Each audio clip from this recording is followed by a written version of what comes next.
Welcome back दोस्तों, मैं अंकित विश्वकर्मा एक बार फिर से आप सभी का आपके अपने YouTube channel DV online study में स्वागत करता हूं। दोस्तों, जैसा कि आप सब देख रहे हैं कि यहां पे हम लोग वाईसीटी जनरल साइंस 2024 की जो ये बुक है दोस्तों, इसी बुक का हम लोग संपूर्ण अध्ययन कर रहे हैं। दोस्तों, ये बुक हमारी रेलवे भर्ती से रिलेटेड सभी प्रकार के एग्जामों के लिए बेहद ही महत्वपूर्ण होगी। दोस्तों, महत्वपूर्ण इस बात के लिए है कि रेलवे ने पिछले कुछ वर्षों में जितने भी एग्जाम करवाए हैं उन्हीं सारे एग्जामों में पूछे गए प्रीवियस ईयर के क्वेश्चनों को दोस्तों यहाँ पे हम लोग अध्यायवार अध्याय या कह लीजिएगा दोस्तों चैप्टर वाइज चैप्टर पढ़ रहे हैं। दोस्तों, आपको बता दूं कि इस बुक का हम लोग जो इस समय पे पढ़ रहे हैं दोस्तों, बायोलॉजी पढ़ रहे हैं। दोस्तों, बायोलॉजी में यानी कि जीव विज्ञान। दोस्तों, आपको बता दूं कि जीव विज्ञान का आज जो हम लोग पार्ट पढ़ेंगे दोस्तों, पार्ट नंबर 23 पढ़ेंगे। और इस पार्ट 23 में टोटल हम लोग 1913 नंबर से लेकर के 2012 नंबर तक के क्वेश्चनों को बहुत ही सिंपल और सरल तरीके से हल करना सीखेंगे। दोस्तों, आपको बता दूं कि इसमें हम लोग जो पढ़ेंगे दोस्तों, ये पौधों में श्वसन के बारे में पढ़ेंगे, पौधों में परिवहन के बारे में पढ़ेंगे, पादप हार्मोन्स पढ़ेंगे, पादप गतियां पढ़ेंगे, पौधों में जनन पढ़ेंगे। दोस्तों, इतने सारे टॉपिक के बारे में हम लोग डिस्कशन करेंगे। और दोस्तों, वीडियो कैसा लगा आप हमें इसका सजेशन और दोस्तों इसका राय और आपका कोई सुझाव हो तो ये सब दोस्तों आप हमें कमेंट सेक्शन में कमेंट करके बताएं। दोस्तों, आपको अगर ये वीडियो और इस सीरीज का कोई भी पार्ट थोड़ा सा भी पसंद आए तो आप हमारे वीडियो को लाइक करिएगा, अपने दोस्तों में ज्यादा से ज्यादा शेयर करिएगा। साथ में दोस्तों, यदि आप चैनल पे पहली बार आए हों तो चैनल को सब्सक्राइब कर बेल घंटी जरूर दबा लीजिएगा। और दोस्तों, आपको बता दूं कि आप हमारे WhatsApp channel, Telegram channel, WhatsApp group से जुड़ सकते हैं। इन सभी का लिंक दोस्तों आपको हमारे इसी वीडियो के डिस्क्रिप्शन पे मिल जाएगा, जहां से आप लोग आसानी से जुड़ सकते हैं। ग्रुप में जुड़ने से दोस्तों आपको ढेरों प्रकार के बेनिफिट होंगे। बेनिफिट में दोस्तों आपको बता दूं, जैसे कि आपके द्वारा भेजे गए किसी भी सब्जेक्ट में डाउट हो उसको क्लियर किया जाएगा। उसके अलावा दोस्तों आपको बता दूं कि आपके द्वारा दोस्तों यदि ये जो हमारी यहाँ पे क्लास नोट सॉल्व करवाई जा रही है दोस्तों, इस क्लास नोट्स का अगर आप पीडीएफ चाहते होंगे तो पीडीएफ आपको प्रोवाइड कर दिया जाएगा। और दोस्तों, इसके साथ साथ आपको किसी भी प्रकार की कोई भी बुक चाहिए तो उन सभी प्रकार की बुकों को फ्री ऑफ कॉस्ट पीडीएफ भी आपको दे दिया जाएगा। और दोस्तों, आपको बता दूं, यदि दोस्तों आपको इस वीडियो का कोई भी पार्ट थोड़ा सा भी पसंद आए तो आप हमारी वीडियो को लाइक करिएगा, अपने दोस्तों में ज्यादा से ज्यादा शेयर करिएगा। साथ में दोस्तों, यदि आप चैनल पे पहली बार आए हो तो चैनल को सब्सक्राइब कर बेल घंटी जरूर दबा लीजिएगा। तो चलिए दोस्तों, स्टार्ट करते हैं हम लोग आज का अपना पहला क्वेश्चन। और पहला क्वेश्चन दोस्तों देख लीजिएगा, हमारा ये रहा। दोस्तों देख लीजिएगा, यहाँ पे पहला क्वेश्चन हमारा दिया गया है, कहा गया है कि पौधों में अपशिष्ट उत्पाद के रूप में कार्बन डाइऑक्साइड का उत्पादन कब होता है। तो यहाँ पे जो पूछा गया है कि पौधों में अपशिष्ट उत्पाद के रूप में कार्बन डाइऑक्साइड का उत्पादन कब होता है। तो दोस्तों देख लीजिएगा, यहाँ पे चार ऑप्शन दिए गए हैं। कहा गया कि प्रकाश संश्लेषण के दौरान, फिर दूसरा दिया गया श्वसन के दौरान, श्वसन और प्रकाश संश्लेषण दोनों के दौरान, वाष्पोत्सर्जन के दौरान। तो दोस्तों आपको बता दूं कि कार्बन डाइऑक्साइड का उत्पादन कब होता है, पौधों में अपशिष्ट उत्पाद के रूप में कार्बन डाइऑक्साइड का उत्पादन कब होता है, तो ये होता है श्वसन के दौरान। तो 1913 का देखेंगे तो विकल्प नंबर हमारा बी के साथ क्वेश्चन राइट हो जाएगा। आगे दोस्तों देख लीजिएगा, 1913 के बाद हम लोग देखेंगे 1914 नंबर। और इस पे क्वेश्चन में कहा है कि निम्नलिखित में से कौन सा पौधों में श्वसन के अंतिम उत्पाद है। CO2 है और O2, फिर कह रहा O2 और ऊर्जा है, ग्लूकोज और O2 है, CO2 और H2O और ऊर्जा है। तो दोस्तों यहाँ पे जो कहा गया कि निम्नलिखित में से कौन सा पौधों में श्वसन के अंतिम उत्पाद है। देखिए, अंतिम उत्पाद पूछा तो आपको बता दूं दोस्तों, पादपों, जानवरों और मनुष्यों में वायवीय श्वसन होता है। वायवीय श्वसन का रासायनिक जो समीकरण होता है दोस्तों, वो हमारा होता है, देख लीजिएगा यहाँ पे इसके लिए देखिए CO2 और H2O हमारा इंपॉर्टेंट होता है। देखिए CO2, H2O और दोस्तों ऊर्जा, ये दिए गए विकल्प नंबर डी पे। तो यहाँ पे दोस्तों देखेंगे तो 1914 का विकल्प नंबर हमारा डी के साथ क्वेश्चन राइट हो जाएगा। दोस्तों आपको बता दूं कि ये पौधों में श्वसन का अंतिम उत्पाद हमारा CO2 और H2O और ऊर्जा के रूप में होता है।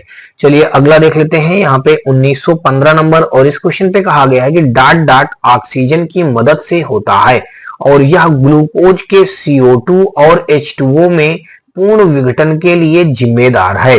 तो देख लीजिएगा, यहाँ पे कहा डाट डाट ऑक्सीजन की मदद से होता है। और दोस्तों यहाँ पे कहा गया है इसके अलावा कह रहा ग्लूकोज के CO2 और H2O में पूर्ण विघटन के लिए जिम्मेदार है। तो यहाँ पे जो जिम्मेदार हो जाएगा दोस्तों, वो ऑक्सी श्वसन जिम्मेदार हो जाएगा। विकल्प नंबर हमारा दोस्तों देखेंगे तो 1915 का सी के साथ क्वेश्चन राइट हो जाएगा। देखिए ऑक्सीश्वसन जो होता है वो ऑक्सीजन की मदद से बनता है, यानी ऑक्सीजन की मदद से होता है। और ऑक्सीकरण द्वारा ग्लूकोज को कार्बन डाइऑक्साइड और जल में पूर्ण विघटन के लिए जिम्मेदार माना जाता है। ऑक्सीश्वसन में ऑक्सीजन की आवश्यकता नहीं पड़ती है, या ऑक्सीजन के बिना ही ग्लूकोज का लैक्टिक अम्ल या एथिल एल्कोहल के विघटन करके ऊर्जा का उत्पादन करता है। तो दोस्तों ये आपको समझ में बात आ गई कि ऑक्सीश्वसन ऑक्सीजन की मदद से होता है और यह ग्लूकोज के CO2 और H2O में पूर्ण विघटन के लिए जिम्मेदार होता है। तो विकल्प नंबर दोस्तों देखेंगे तो 1915 का हमारा सी के साथ क्वेश्चन राइट हो जाएगा। और अगला दोस्तों देख लीजिएगा 1916 नंबर, और इस पे कहा है कि O2 का उपयोग करके पाइरूवेट का विभाजन डाट डाट में होता है। O2 का उपयोग करके पाइरूवेट का विभाजन डाट डाट में होता है। तो दोस्तों देख लीजिएगा लाइसोसोम में होता है, माइटोकॉन्ड्रिया में होता है, नाभिक में या रिक्तिकाएं में। तो दोस्तों ये हमारा O2 का उपयोग करके पाइरूवेट का विभाजन माइटोकॉन्ड्रिया में होता है। तो 1916 का देखेंगे तो विकल्प नंबर हमारा बी के साथ क्वेश्चन राइट हो जाएगा। आगे दोस्तों देख लीजिएगा, और अगला हम लोग यहाँ पे देखेंगे, देख लीजिएगा 1916 के बाद देखेंगे तो 1917 नंबर हमारा दिया ये गया है, कहा गया है कि निम्नलिखित में से कौन सा जीव विज्ञान में कोशिकाओं का ऊर्जा स्रोत है। निम्नलिखित में से कौन सा जीव विज्ञान में कोशिकाओं का ऊर्जा स्रोत है। तो ये दोस्तों हमारा एटीपी जो होता है वो कोशिकाओं की करेंसी कहा जाता है। देखिए ये जो एटीपी दिया गया है 1917 का हमारा विकल्प नंबर डी के साथ क्वेश्चन राइट हो जाएगा। देखिए कोशिका की करेंसी भी कहा जाता है। देखिए अगर हम लिखेंगे तो एटीपी को, देखिए हम लिख देंगे एटीपी को कोशिका का करेंसी भी कहा जाता है। कोशिका का करेंसी भी आगे लिख दीजिएगा कहा जाता है। अच्छा ये बात हो गई। अब आगे अगर दोस्तों देखेंगे एडिनोसिन ट्राइफॉस्फेट एक कार्बनिक यौगिक है जिससे कोशिका को ऊर्जा प्राप्त होती है। शरीर में खाद्य पदार्थों के खपत से उत्पन्न होने वाली ऊर्जा फास्फेट ग्रुप के रूप में एडीपी यानी एडिनोसिन डाइफॉस्फेट से जुड़कर एटीपी बनाती है। तो दोस्तों ये मतलब हमारा किससे जुड़ करके, एडीपी से जुड़ करके ये एटीपी बनाती है। चलिए आगे दोस्तों देख लीजिएगा 1918 नंबर, और यहाँ पे हमारा दिया गया है क्वेश्चन पे दोस्तों देख लीजिएगा। इस पे कहा है कि निम्नलिखित में से किस प्रक्रिया के दौरान बहुत मात्रा में ऊर्जा बाहर निकलती है। किण्वन में यानी कि फर्मेंटेशन में, अवायु श्वसन, या दोस्तों एनेरोबिक रेस्पिरेशन में बोलेंगे, या वायु श्वसन बोलेंगे, या वाष्पोत्सर्जन बोलेंगे। तो 1918 का दोस्तों देखेंगे तो विकल्प नंबर जो हमारा सी दिया गया है वायु श्वसन, यानी कि 1918 का हमारा विकल्प नंबर हमारा सी के साथ क्वेश्चन राइट हो जाएगा। वायु श्वसन इस क्वेश्चन का राइट आंसर हो जाएगा। इसमें कहा निम्नलिखित में से किस प्रक्रिया के दौरान बहुत मात्रा में ऊर्जा बाहर निकलती है। देखिए बहुत मात्रा में कह रहा ऊर्जा बाहर निकलती है तो ये हो जाएगा वायु श्वसन यानी कि एरोबिक रेस्पिरेशन, यानी कि 1918 का देखेंगे तो विकल्प नंबर हमारा सी इस क्वेश्चन का राइट आंसर बन जाएगा। आगे दोस्तों देख लीजिएगा 1919 नंबर, और इस पे कहा गया है कि निम्न में से किस प्रक्रिया में ऊष्मीय ऊर्जा निर्मित होती है।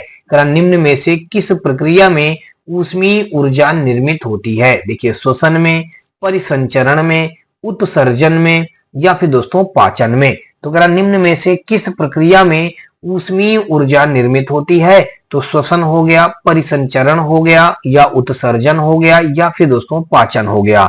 तो 1919 का दोस्तों देखेंगे तो यहाँ पे जो हमारा श्वसन शब्द दिया गया है यही इस क्वेश्चन का राइट आंसर बन जाएगा। देख लीजिएगा यहाँ पे हम देखेंगे 1919 का हमारा विकल्प नंबर ए के साथ क्वेश्चन राइट हो जाएगा। आगे दोस्तों देख लेंगे 1920 नंबर, और इस पे कहा गया है कि डाट डाट प्रक्रिया रासायनिक ऊर्जा को तापीय ऊर्जा में परिवर्तित करती है। श्वसन हो गया, परिवहन हो गया, पोषण हो गया, या दोस्तों मल त्याग हो गया। तो दोस्तों आपको बता दूं कि देखिए 1920 में जो हमारा इन चार ऑप्शनों में से जो राइट हो जाएगा वो बन जाएगा दोस्तों हमारा यहाँ पे श्वसन, यानी कि कह रहा श्वसन प्रक्रिया रासायनिक ऊर्जा को तापीय ऊर्जा में परिवर्तित करता है। तो यहाँ पे आप क्या भर देंगे दोस्तों, श्वसन भर दिया जाएगा। विकल्प नंबर हमारा ए यानी कि 1920 का विकल्प नंबर ए के साथ ये क्वेश्चन राइट बन जाएगा।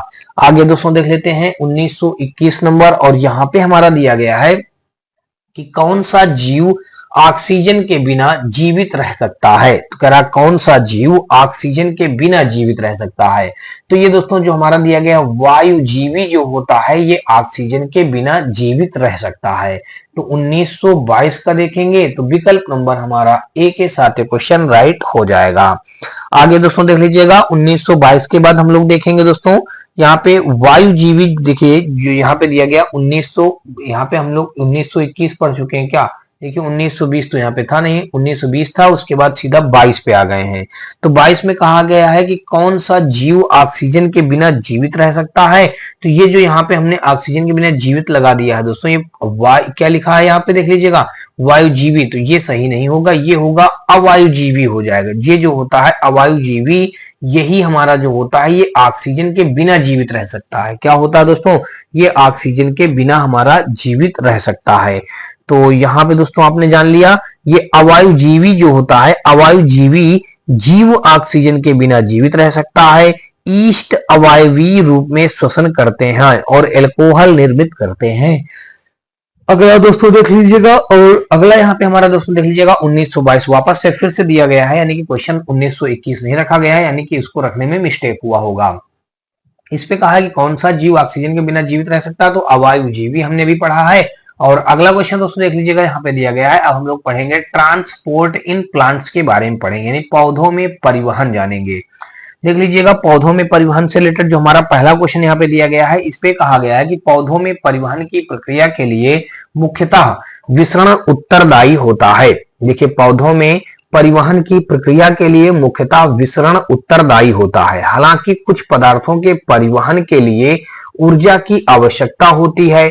कौन सा विकल्प एटीपी से प्राप्त ऊर्जा का उपयोग करके परिवहन किए गए पदार्थों को दर्शाता है। केवल अमीनो अम्ल, जल, खनिज और भोजन, जल और खनिज, भोजन, अमीनो अम्ल और हार्मोन। दोस्तों ये देखेंगे तो विकल्प नंबर डी दिया गया है 1923 का हमारा डी के साथ क्वेश्चन राइट हो जाएगा।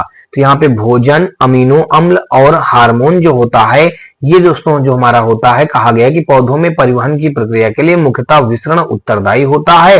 हालांकि कुछ पदार्थों के परिवहन के लिए ऊर्जा की आवश्यकता होती है। तो कौन सा विकल्प एटीपी से प्राप्त ऊर्जा का उपयोग करके परिवहन किए गए पदार्थों को दर्शाता है, तो भोजन, अमीनो अम्ल और हार्मोन। तो ये 1923 का विकल्प नंबर डी के साथ क्वेश्चन राइट हो जाएगा। आगे दोस्तों देख लीजिएगा 1924 नंबर, और 1924 नंबर क्वेश्चन पे हमारा दिया गया है, कहा गया कि पेड़ से पौधों की जड़ कोशिकाओं में जल और खनिज आयनों की गति के संबंध में निम्न में से कौन सा विकल्प सही है। देखिए हमको सही विकल्प की खोज करके बतानी है। यहाँ पे लिखा है दोस्तों, क्या लिखा है, पेड़ लिखा है। पेड़ से पौधों की जड़ कोशिकाओं में जल और खनिज आयनों की गति के संबंध में निम्न में से कौन सा विकल्प कहा गया है सही होगा। तो दोस्तों देख लीजिएगा यहाँ पे कहा है कि आयन और जल एक साथ अवशोषित होते हैं, तो ये गलत कह दिया है। आयन और जल एक साथ अवशोषित नहीं होते हैं, तो ये गलत हो गया। फिर बी में देख लीजिए, कह रहा आयन पहले सक्रिय परिवहन द्वारा अंदर प्रवेश करते हैं, उसके बाद संकेंद्रित प्रवणत के अनुदिश जल प्रवेश करता है। तो ये बात दोस्तों सही कह रहा है कि आयन पहले सक्रिय परिवहन द्वारा अंदर प्रवेश करता है, उसके बाद संकेंद्रित प्रवणत के अनुदिश जल प्रवेश करता है। तो विकल्प नंबर देखेंगे तो 1924 का हमारा बी के साथ क्वेश्चन राइट हो जाएगा। आगे दोस्तों देख लीजिएगा, अब यहाँ पे देखिए अगला कहा है कि आयन पहले निष्क्रिय परिवहन द्वारा अंदर प्रवेश करते हैं, उसके बाद सक्रिय परिवहन द्वारा जल प्रवेश करता है। तो ये तो हो गया गलत। अब आगे दोस्तों देख लीजिएगा, डी ऑप्शन में कह रहा पहले विसरण द्वारा जल अंदर प्रवेश करता है, उसके बाद आयनों का सक्रिय परिवहन होता है। ये भी हमारा क्या हो गया, गलत हो गया। तो दोस्तों देखेंगे तो यहाँ पे हमारा 1924 का विकल्प नंबर यहाँ पे हमारा बी के साथ क्वेश्चन राइट हो जाएगा। आगे दोस्तों देख लीजिएगा 1925 नंबर, और यहाँ पे हमारा कहा गया है कि पत्तियों से पौधों के अन्य ऊतकों तक प्रकाश संश्लेषण के विलेय उत्पादों और अन्य पदार्थों के परिवहन की प्रक्रिया क्या कहलाती है। तो देखिए चार ऑप्शन दिए गए हैं, वाष्पोत्सर्जन कहलाएगा, अनुवर्तनीय गति कहलाएगा, बिंदु स्राव कहलाएगा या दोस्तों स्थानांतरण कहलाएगा। 1925 का अगर दोस्तों देखेंगे तो ये विकल्प नंबर जो हमारा डी दिया गया है ये स्थानांतरण कहलाता है।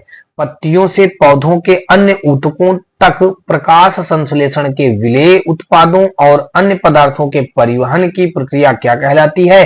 तो ये दोस्तों स्थानांतरण कहलाती है। तो 1925 का विकल्प नंबर हमारा डी के साथ क्वेश्चन राइट हो जाएगा।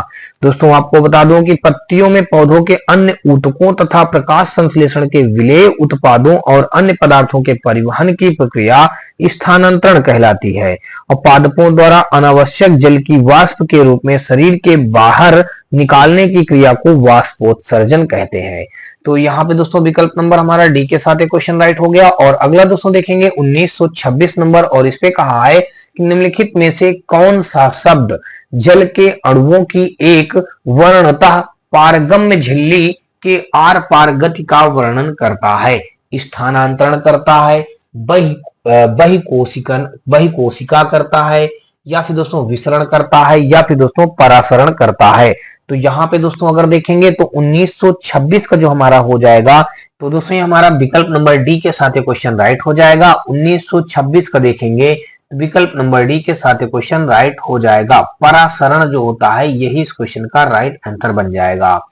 आगे दोस्तों देख लीजिएगा और 1927 नंबर, और इस पे कहा गया है कि उस प्रक्रिया का नाम क्या है जिसके कारण जीवित कोशिकाओं को अल्प परारसी, देखिए करा, उस प्रक्रिया का नाम क्या है जिसके कारण जीवित कोशिकाओं को अल्प परासरी विलयन में रखने पर उनके आकार और आकृति में विस्तार होने लगता है? परासरण कहलाएगा, विसरण कहलाएगा, वाष्पोत्सर्जन कहलाएगा, प्रकाश संश्लेषण कहलाएगा? तो ये दोस्तों परासरण कहलाएगा। 1927 का देखेंगे तो विकल्प नंबर दोस्तों हमारा यहाँ पे कौन सा हो जाएगा? ए के साथ क्वेश्चन राइट हो जाएगा। आगे दोस्तों देखेंगे और 1928 नंबर पे दिया गया है, कहा गया है कि उस प्रक्रिया का नाम बताइए जिसके द्वारा, देखिए जिसके द्वारा प्रकाश संश्लेषण के विलेय उत्पादों को पादपों के अन्य भागों में पहुंचाया जाता है। तो यहाँ पे अगर दोस्तों देखेंगे तो कह रहा उस प्रक्रिया का नाम बताइए जिसके द्वारा प्रकाश संश्लेषण के विलेय उत्पादों को पादपों के अन्य भागों में पहुंचाया जाता है। तो वो हो जाएगा दोस्तों स्थानांतरण हो जाएगा। तो स्थानांतरण वह प्रक्रिया है जिसके द्वारा प्रकाश संश्लेषण के विलेय उत्पादों को पादपों के अन्य भागों में पहुंचाया जाता है, जबकि पौधों के वायवीय भागों से जल का वाष्प के रूप में ऊपर जाना वाष्पोत्सर्जन कहलाता है तथा दो या दो से अधिक पदार्थों का स्वतः एक दूसरे से मिलकर संभागी मिश्रण बनाने की क्रिया को विसरण कहते हैं। तो दोस्तों ये हमारी सब बातें क्या हो गई दोस्तों, ये स्थानांतरण से संबंधित है। तो 1928 का देखेंगे विकल्प नंबर हमारा बी के साथ क्वेश्चन राइट हो जाएगा। आगे दोस्तों देख लीजिएगा 1929 नंबर, और यहाँ पे कहा है कि पादपों में जल के परिवहन में वाष्पोत्सर्जन की क्या भूमिका होती है? यह एक पंपिंग, आगे दोस्तों देख लीजिए, यह एक पंपिंग लगाता है, वह पानी के विसरण को बढ़ाता है, वह एक चूसण बल लगाता है, या जड़ों की वृद्धि को बढ़ावा देता है? तो ये जो हो जाएगा दोस्तों आपको बता दूं कि वह पानी के विसरण को बढ़ावा देता है। पादपों में जल परिवहन व वाष्पोत्सर्जन की क्या भूमिका होती है? तो वह पानी के विसरण को बढ़ावा देता है। 1929 का विकल्प नंबर हमारा बी के साथ क्वेश्चन राइट हो जाएगा। आगे दोस्तों देख लीजिएगा यहाँ पे 1930 नंबर, और इस पे कहा है कि उस प्रक्रिया का नाम बताइए जिसके माध्यम से कोशिका झिल्ली में गैसीय विनिमय होता है। उस प्रक्रिया का नाम बताइए जिसके माध्यम से कोशिका झिल्ली में गैसीय विनिमय होता है। एंडोसाइटोसिस, परासरण, विसरण, या फिर दोस्तों अवशोषण? तो यहाँ पे दोस्तों जो होता है उस प्रक्रिया का नाम बताइए जिसके माध्यम से कोशिका झिल्ली में गैसीय विनिमय होता है, वो हो जाएगा विसरण। तो ये हो जाएगा 1930 का विकल्प नंबर हमारा सी के साथ क्वेश्चन राइट हो जाएगा। आगे दोस्तों देख लेते हैं 1931 नंबर, और इस पे कहा गया है कि निम्नलिखित में से कौन सा कथन पादपों में जल परिवहन का सही ढंग से वर्णन करता है? निम्नलिखित में से कौन सा कथन पादपों में जल परिवहन का सही ढंग से वर्णन करता है। तो दोस्तों देख लीजिएगा, पहला नंबर ए में दिया गया है, कहा गया है कि वह प्रक्रिया जिसके द्वारा जल को जड़ों की जाइलम कोशिकाओं से खींचकर पत्तियों तक ले जाया जाता है स्थानांतरण कहलाता है। ये बात हमारी सही नहीं है। ठीक है, वह प्रक्रिया जिसमें रंध्रों द्वारा जल वाष्प के रूप में जल की हानि होती है वाष्पोत्सर्जन कहलाता है। यह सही कह रहा है। रंध्रों से जल हानि की प्रक्रिया में एटीपी के रूप में ऊर्जा की आवश्यकता होती है, गलत कह रहा है। डी में वह प्रक्रिया जो दिन के दौरान जाइलम में और जल की मुख्य चालन शक्ति है वह मूल दाब है। दोस्तों ये भी गलत कह रहा है। केवल दोस्तों देखेंगे तो विकल्प नंबर हमारा 1931 का यहाँ पे बी के साथ क्वेश्चन राइट हो जाएगा। दोस्तों वह प्रक्रिया जिसमें रंध्रों द्वारा जलवाष्प के रूप में जल की हानि होती है वाष्पोत्सर्जन कहलाता है। तो 1931 का विकल्प नंबर हम देखेंगे तो बी के साथ क्वेश्चन राइट हो जाएगा। और आगे दोस्तों देख लीजिएगा 1932 नंबर, इस पे कहा है कि निम्नलिखित में से कौन सा पथ मिट्टी से पत्तियों तक जल के परिवहन को सही ढंग से दर्शाता है। देख लीजिएगा भाई, यहाँ पे हमारा कौन सा राइट बनेगा। यहाँ पे देखेंगे, देखिए मिट्टी मूल रोम, देखिए मिट्टी मूल रोम, मिट्टी मूल रोम, मिट्टी मूल रोम सभी मिल रहा है। फिर कह रहा है मिट्टी मूल रोम, फिर मूल वलकुट, मूलों का जाइलम, तने का जाइलम, पत्तियों का जाइलम। ये जो दोस्तों देख लीजिएगा दिया गया है सी ऑप्शन पे, यही हमारे इस क्वेश्चन का राइट आंसर हो जाएगा कि मिट्टी के पत्तियों से पत्तियों तक जल के परिवहन का सही क्रम इस प्रकार है। देखिए मिट्टी हो गया, मूल रोम हो गया, मूल वलकुट हो गया, मूलों का जाइलम हो गया, तने का जाइलम हो गया, पत्तियों का दोस्तों जाइलम हो गया। तो ये जो हमारा दिया गया दोस्तों देख लीजिएगा सी पे मौजूद है। तो 1932 का देखेंगे तो विकल्प नंबर हमारा यहाँ पे सी के साथ क्वेश्चन राइट हो जाएगा। अगला दोस्तों देख लीजिएगा, और अगला हम लोग देखेंगे 1932 के बाद हम लोग देखेंगे 1933 नंबर, और इस पे कहा गया है कि जलीय पौधों द्वारा उपापचयी अपशिष्ट डांट डांट के माध्यम से उत्सर्जित होता है। जलीय पौधों में उपापचयी अपशिष्ट डांट डांट के माध्यम से उत्सर्जित होता है। तो 1933 का देखेंगे तो विकल्प नंबर जो हमारा ए दिया गया है यही इस क्वेश्चन का राइट आंसर हो जाएगा। 1933 का विकल्प नंबर ए के साथ क्वेश्चन राइट हो जाएगा। आगे दोस्तों देख लीजिएगा, यहाँ पे कहा है कि पादपों में कार्बन डाइऑक्साइड और ऑक्सीजन का विनिमय डांट डांट द्वारा होता है। पादपों में कार्बन डाइऑक्साइड और ऑक्सीजन का विनिमय डांट डांट द्वारा होता है। परासरण द्वारा, विसरण द्वारा, किण्वन द्वारा या जीव द्रव्य कुंचन द्वारा।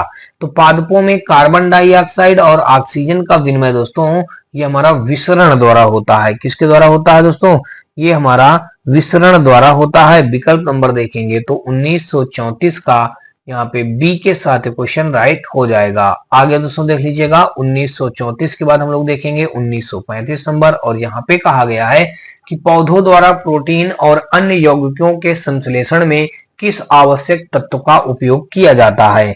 तो यहाँ पे दोस्तों देख लीजिएगा पोटेशियम हो गया, फास्फोरस हो गया, मैग्नीशियम हो गया या नाइट्रोजन हो गया। तो वो तत्व हमारा जो है दोस्तों नाइट्रोजन हो जाएगा, यानी कि 1935 का देखेंगे तो विकल्प नंबर हमारा डी के साथ क्वेश्चन राइट हो जाएगा। दोस्तों यहाँ पे विकल्प नंबर डी के साथ क्वेश्चन राइट हो गया। और आपको दोस्तों बता दूं कि पौधे जड़ द्वारा भूमि से पानी एवं पोषक तत्व वायु से कार्बन डाइऑक्साइड का सूर्य के प्रकाश ऊर्जा लेकर दोस्तों अपने विभिन्न भागों का निर्माण करते हैं। तो यही सब सारी चीजें दोस्तों हमारी क्या हो जाएंगी, पौधों तथा प्रोटीन के अन्य यौगिकों के संश्लेषण में किस आवश्यक तत्व का उपयोग किया जाता है, तो वो हो जाएगा नाइट्रोजन हो जाएगा। आगे दोस्तों देख लीजिएगा 1935 के बाद हम लोग देखेंगे 1936 नंबर, और यहाँ पे कहा कि पौधों को इनमें से कौन सा पोषक तत्व मिट्टी से प्राप्त होता है। कहा गया कौन सा पौधों को इनमें से कौन सा पोषक तत्व मिट्टी के साथ प्राप्त होता है, नाइट्रोजन, हाइड्रोजन, कार्बन या फिर दोस्तों ऑक्सीजन। तो नाइट्रोजन जो होता है दोस्तों ये हमारा यहाँ पे इस क्वेश्चन का राइट आंसर हो जाएगा। पौधों को इनमें से कौन सा पोषक तत्व मिट्टी से प्राप्त होता है दोस्तों, तो वो हो जाएगा हमारा नाइट्रोजन। तो विकल्प नंबर दोस्तों देखेंगे तो यहाँ पे हमारा 1936 का विकल्प नंबर हमारा ए के साथ क्वेश्चन राइट हो जाएगा। दोस्तों देख लीजिएगा। अब 1936 के बाद हम लोग देखेंगे 1937 नंबर, और यहाँ पे हमारा देख लीजिएगा दिया ये गया है, इस पे कहा गया है कि इनमें से कौन सा ऊतक पौधों में जल के परिवहन के लिए जिम्मेदार होता है। इनमें से कौन सा ऊतक पौधों में जल के परिवहन के लिए जिम्मेदार होता है। देखिए राइबोसोम्स, जाइलम, हरित लवक और ये कोशिका द्रव्य। तो दोस्तों आपको बता दूं कि जो 1937 का हमारा हो जाएगा, ये कह रहा है निम्न में से कौन सा ऊतक पौधों में जल परिवहन के लिए जिम्मेदार है। तो ये जो हमारा जाइलम दिया गया है दोस्तों देख लीजिएगा, यही इस क्वेश्चन का राइट आंसर बन जाएगा। जाइलम यहाँ पे आप फिल कर देंगे। और अगला दोस्तों देख लीजिएगा हमारा दिया क्या गया है भाई, यहाँ पे 1937 का विकल्प नंबर हमारा 10 यहाँ पे हो गया। मतलब यहाँ पे 137 का देखिए 1937 का दिया गया है, तो ये हमारा विकल्प नंबर जाइलम हो जाएगा। अब देखेंगे तो 1937 का विकल्प नंबर हमारा बी के साथ क्वेश्चन राइट हो जाएगा। आगे दोस्तों देख लीजिएगा 1937 के बाद हम लोग देखेंगे 1938 नंबर, और यहाँ पे कहा गया है कि पौधों में फ्लोएम का क्या कार्य है। तो यहाँ पे बताया गया कि पौधों में फ्लोएम का क्या कार्य है। तो पौधों में जो फ्लोएम होता है दोस्तों, उसका कार्य पूछा गया है। तो पौधों में दोस्तों कह रहा है पौधों में फ्लोएम का क्या कार्य है, पौधों में फ्लोएम का क्या कार्य है। तो दोस्तों देख लीजिएगा, पौधों में फ्लोएम का जो कार्य होता है, यह शर्करा को पौधे के विभिन्न भागों तक पहुंचाता है। विकल्प नंबर सी, यानी कि 1938 का विकल्प नंबर हमारा सी के साथ क्वेश्चन राइट हो जाएगा। दोस्तों यहाँ पे हमारा था 1938, देखिए 1938 हमारा 1939 नंबर क्वेश्चन पे दिया गया है। कहा गया है कि कॉन्सन्ट्रेशन ग्रेडियंट के खिलाफ कोशिका की हलचल को क्या कहा जाता है। तो कोशिका की हलचल को हम लोग कहेंगे सक्रिय परिवहन कहेंगे। दोस्तों 1939 का देखेंगे तो विकल्प नंबर हमारा ए के साथ क्वेश्चन राइट हो जाएगा।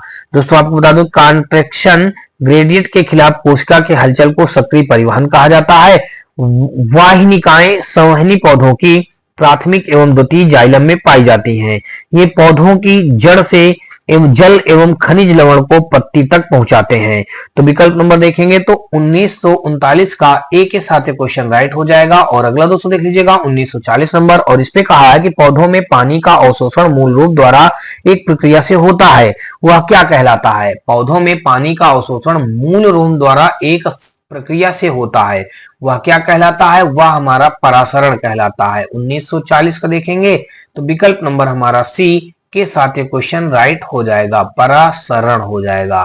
देखिए यहाँ पे परासरण हमारा क्या दिया गया, परासरण दिया गया दोस्तों हमारा सी ऑप्शन पे, तो सी के साथ ये क्वेश्चन राइट हो जाएगा। आगे दोस्तों देख लीजिएगा 1941 नंबर, और इस पे कहा गया है कि पौधों के मामले में मिट्टी से अवशोषित किया गया नाइट्रेट क्या होता है, यूरिया में परिवर्तन हो जाता है, मुक्त नाइट्रोजन में परिवर्तित हो जाता है, अमीनो एसिड में परिवर्तित हो जाता है, अमोनिया में परिवर्तित हो जाता है। तो दोस्तों यहाँ पे देख लीजिएगा 1941 का अगर देखेंगे तो अगर आप पौधों के मामले में मिट्टी से अवशोषित किया गया नाइट्रेट क्या होता है, मुक्त नाइट्रोजन में परिवर्तित हो जाता है। विकल्प नंबर देखेंगे तो 1941 का हमारा बी विकल्प के साथ क्वेश्चन राइट हो गया। और अगला दोस्तों देख लीजिएगा हमारा दिया ये गया है, पादप हार्मोन्स के बारे में पढ़ेंगे, यानी कि प्लांट हार्मोनस के बारे में हम लोग जानेंगे। दोस्तों देख लीजिएगा यहाँ पे दिया गया, कहा गया कि फलों में मुख्यतः तीन सा हार्मोन्स कौन सा हार्मोन्स प्रचुर मात्रा में पाया जाता है। फलों में प्रमुखतः कौन सा हार्मोन्स प्रचुर मात्रा में पाया जाता है, एप्सिक अम्ल पाया जाता है, ऑक्सिक अम्ल पाया जाता है, या जिबेरेलिन पाया जाता है, या दोस्तों साइटोकाइनिन या साइटोकाइनिन। दोस्तों यहाँ पे देख लीजिएगा कहा गया कि फलों में मुख्यतः कौन सा हार्मोन प्रचुर मात्रा में पाया जाता है। तो यहाँ पे दोस्तों अगर आपको बता दूं कि जो ये हो जाएगा डी ऑप्शन साइटोकाइनिन हमारा इस क्वेश्चन का राइट आंसर हो जाएगा। 1942 का देखेंगे दोस्तों तो विकल्प नंबर हमारा डी के साथ क्वेश्चन राइट हो जाएगा। आगे दोस्तों देख लीजिएगा 1943 नंबर, और यहाँ पे कहा गया है क्वेश्चन पे कि किस पादप हार्मोन्स की सांद्रता पौधे के शीर्ष पर सबसे अधिक होता है।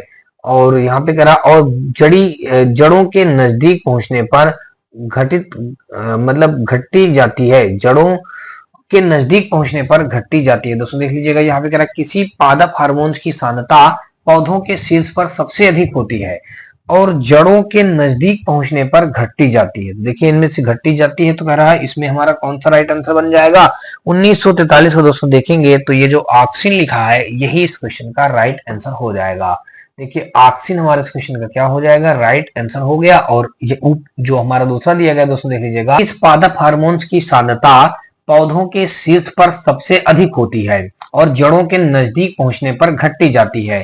तो वो दोस्तों हमारा क्या हो जाएगा, 1943 का दोस्तों देखेंगे तो विकल्प नंबर जो सी दिया गया है ऑक्सिन, ऑक्सिन हमारे इस क्वेश्चन का राइट आंसर बन जाएगा, जो कि सी पे मौजूद है। सी इस क्वेश्चन का राइट आंसर हो जाएगा। 1944 नंबर दोस्तों देख लीजिएगा, इस पे कहा है निम्नलिखित में से कौन सा पादप हार्मोन्स वृद्धि को रोकता है और पत्तियों को मुरझाने के लिए जिम्मेदार होता है। कह रहा है पादप हार्मोन वृद्धि को रोकता है और फिर कह रहा और पत्तियों को मुरझाने के लिए जिम्मेदार होता है। तो दोस्तों देख लीजिएगा, चार ऑप्शन दिए गए हैं। 1944 में हमारा जो दिया गया है दोस्तों वो हो जाएगा हमारा बी ऑप्शन, यानी कि एब्सिक एमिड। देखिए निम्नलिखित में से कौन सा पादप हार्मोन्स वृद्धि को रोकता है और पत्तियों को मुरझाने के लिए जिम्मेदार होता है, एब्सिक एमिड, यानी कि 1944 का देखेंगे तो विकल्प नंबर हमारा बी के साथ क्वेश्चन राइट हो जाएगा। आगे दोस्तों देख लीजिएगा, 1944 का विकल्प नंबर हमारा बी के साथ क्वेश्चन राइट हो गया। और यहाँ पे दोस्तों देखेंगे कहा गया है कि 1944 के बाद यहाँ पे कहा गया है ये देखिए 1944 नंबर हमारा ये था, इसमें हमारा बी विकल्प राइट हो गया। अब देखेंगे 1945 नंबर, और इस पे कहा है कि निम्नलिखित में से कौन सा पादप हार्मोन्स पौधों के तन के विकास में मदद करता है, पौधों के तन के विकास में मदद करता है। तो ये हो जाएगा विकल्प नंबर दोस्तों डी, जिबरेलिन जो होता है पौधों के तन के विकास में मदद करता है, जिबरेलिन, यानी कि 1945 का देखेंगे तो विकल्प नंबर हमारा डी के साथ क्वेश्चन राइट हो जाएगा। आगे दोस्तों देख लीजिएगा, हमारा दिया गया है यहाँ पे कहा है कि 1904, देखिए कब बताया गया, यहाँ पे 1904 नहीं दोस्तों 1946 लिखा हुआ है, 1945 ये था दोस्तों, 1946 हमारा ये दिया गया है। और इस पे कहा गया है कि 1946 निम्नलिखित में से कौन सा पादप हार्मोन्स है। 1946 नंबर क्वेश्चन पे हमारा दिया गया कारण निम्नलिखित में से कौन सा पादप हार्मोन्स है। तो देखिए पादप हार्मोन्स जब आप देखेंगे तो विकल्प नंबर जो हमारा हो जाएगा देख लीजिएगा 1946 का ये बन जाएगा हमारा डी ऑप्शन, यानी कि ऑक्सिन, यानी कि निम्नलिखित में से कौन सा पादप हार्मोन्स है, तो ये हो जाएगा हमारा ऑक्सिन हो जाएगा। विकल्प नंबर हमारा यहाँ पे क्या दिया गया है, ऑक्सिन, डी के साथ क्वेश्चन राइट हो जाएगा। 1900 यहाँ पे 46 का विकल्प नंबर हमारा डी के साथ क्वेश्चन राइट हो जाएगा। आगे दोस्तों देख लीजिए दोस्तों, यहाँ पे हमारा 1947 नंबर क्वेश्चन पे दिया गया है, कहा गया है कि फाइटो हार्मोन्स क्या है। देखिए फाइटो हार्मोन्स क्या है, तो फाइटो हार्मोन्स दोस्तों प्रकाश संश्लेषण के लिए इस्तेमाल किए जाने वाले पदार्थ हैं। तो विकल्प नंबर हमारा सी हो जाएगा। तो 1947 का देखेंगे तो सी हमारे इस क्वेश्चन का राइट आंसर हो जाएगा। आगे दोस्तों देख लीजिएगा 1948 नंबर, और इस पे कहा गया है हमारा 1948 पे कि डाट डाट हार्मोन्स के विसरण के कारण पौधे जड़ की दूसरी तरफ मुड़ जाते हैं। तो देखिए किसके कारण से पौधे जड़ की तरफ दूसरी तरफ मुड़ जाते हैं, तो ये हमारा हो जाएगा दोस्तों ऑक्सिन जो लिखा है, ये ऑक्सिन के कारण पौधे की जड़ जो होती है दूसरी तरफ मुड़ जाती है। ऑक्सिन दिया गया है ए ऑप्शन पे, तो 1948 का देखा जाएगा तो विकल्प नंबर हमारा ए के साथ क्वेश्चन राइट हो जाएगा। आगे दोस्तों देख लीजिएगा 1949 नंबर, और इस पे कहा गया है क्वेश्चन पे कि पौधों में बौनापन निम्नलिखित में से किसके उपचार द्वारा नियंत्रित किया जा सकता है।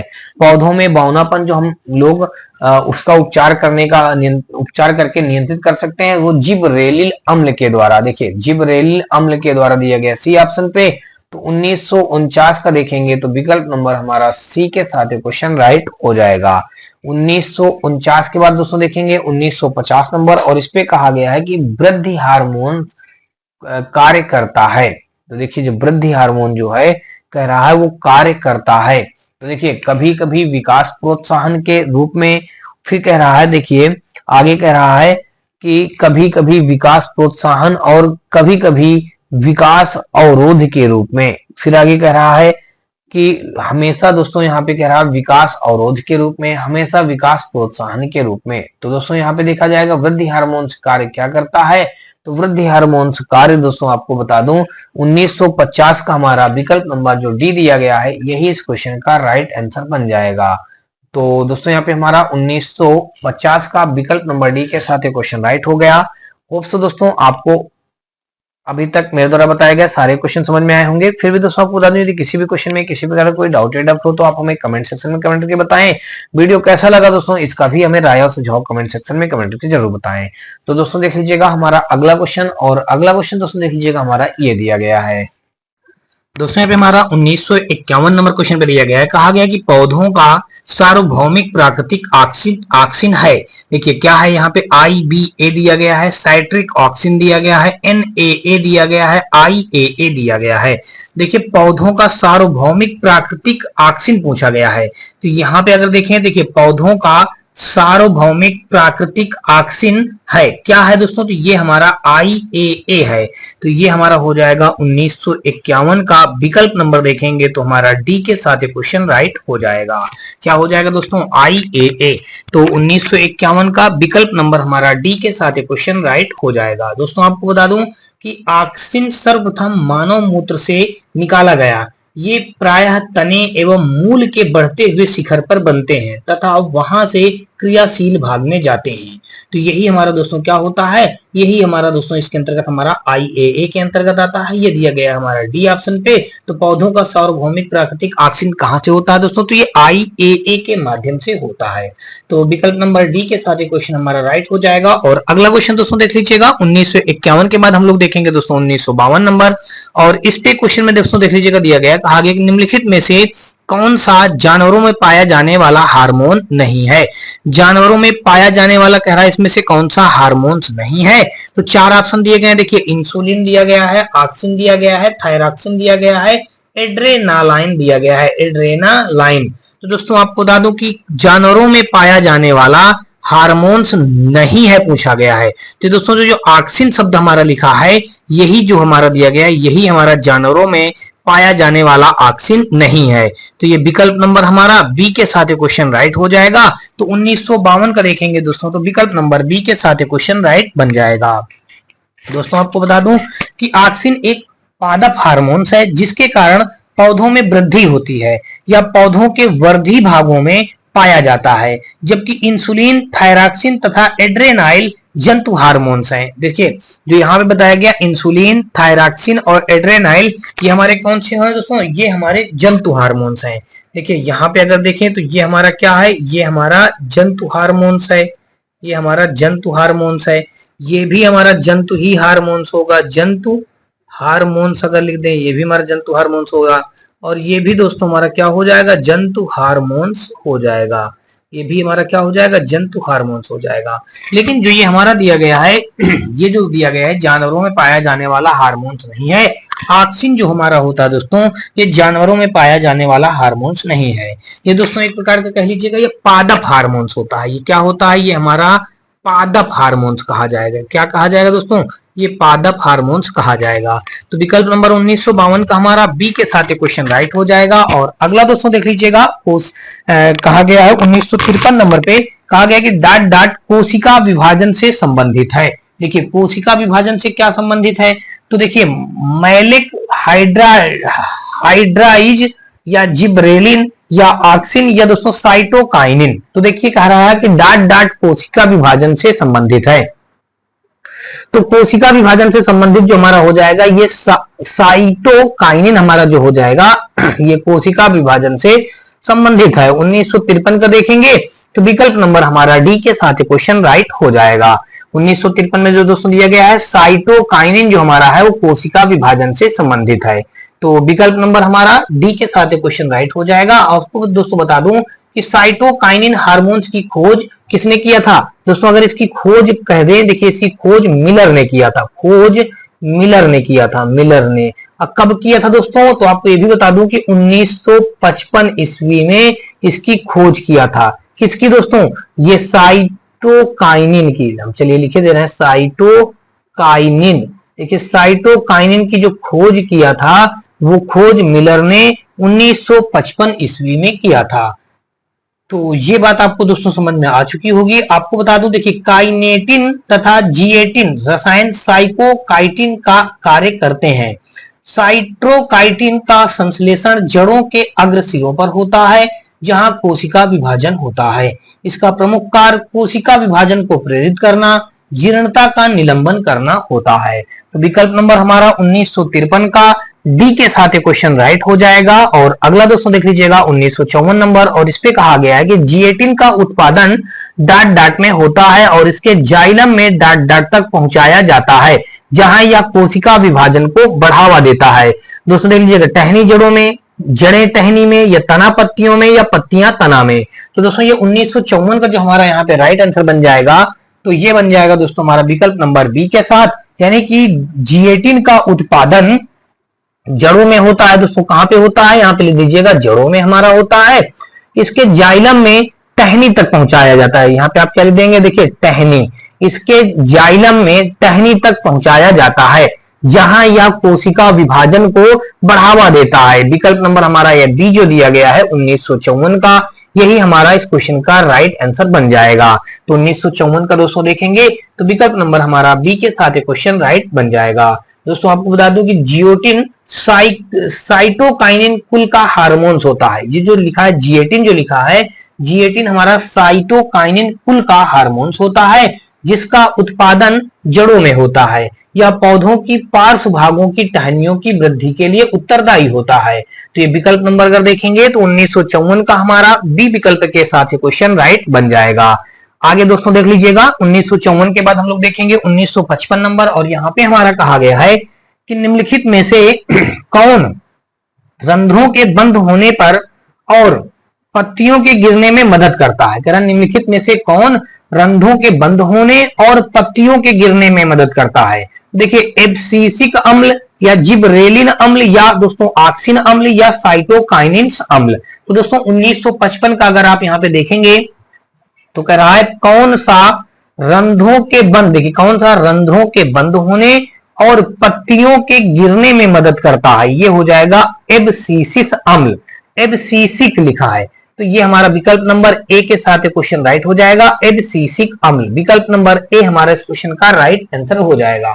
दोस्तों आपको बता दूं कि जो हमारा एब्सिसिक अम्ल होता है, ये वृद्धि रोधक का कार्य करता है। क्या होता है, वृद्धि रोधक का कार्य करता है, और अर्थात यह पादप हार्मोन वृद्धि को रोकता है।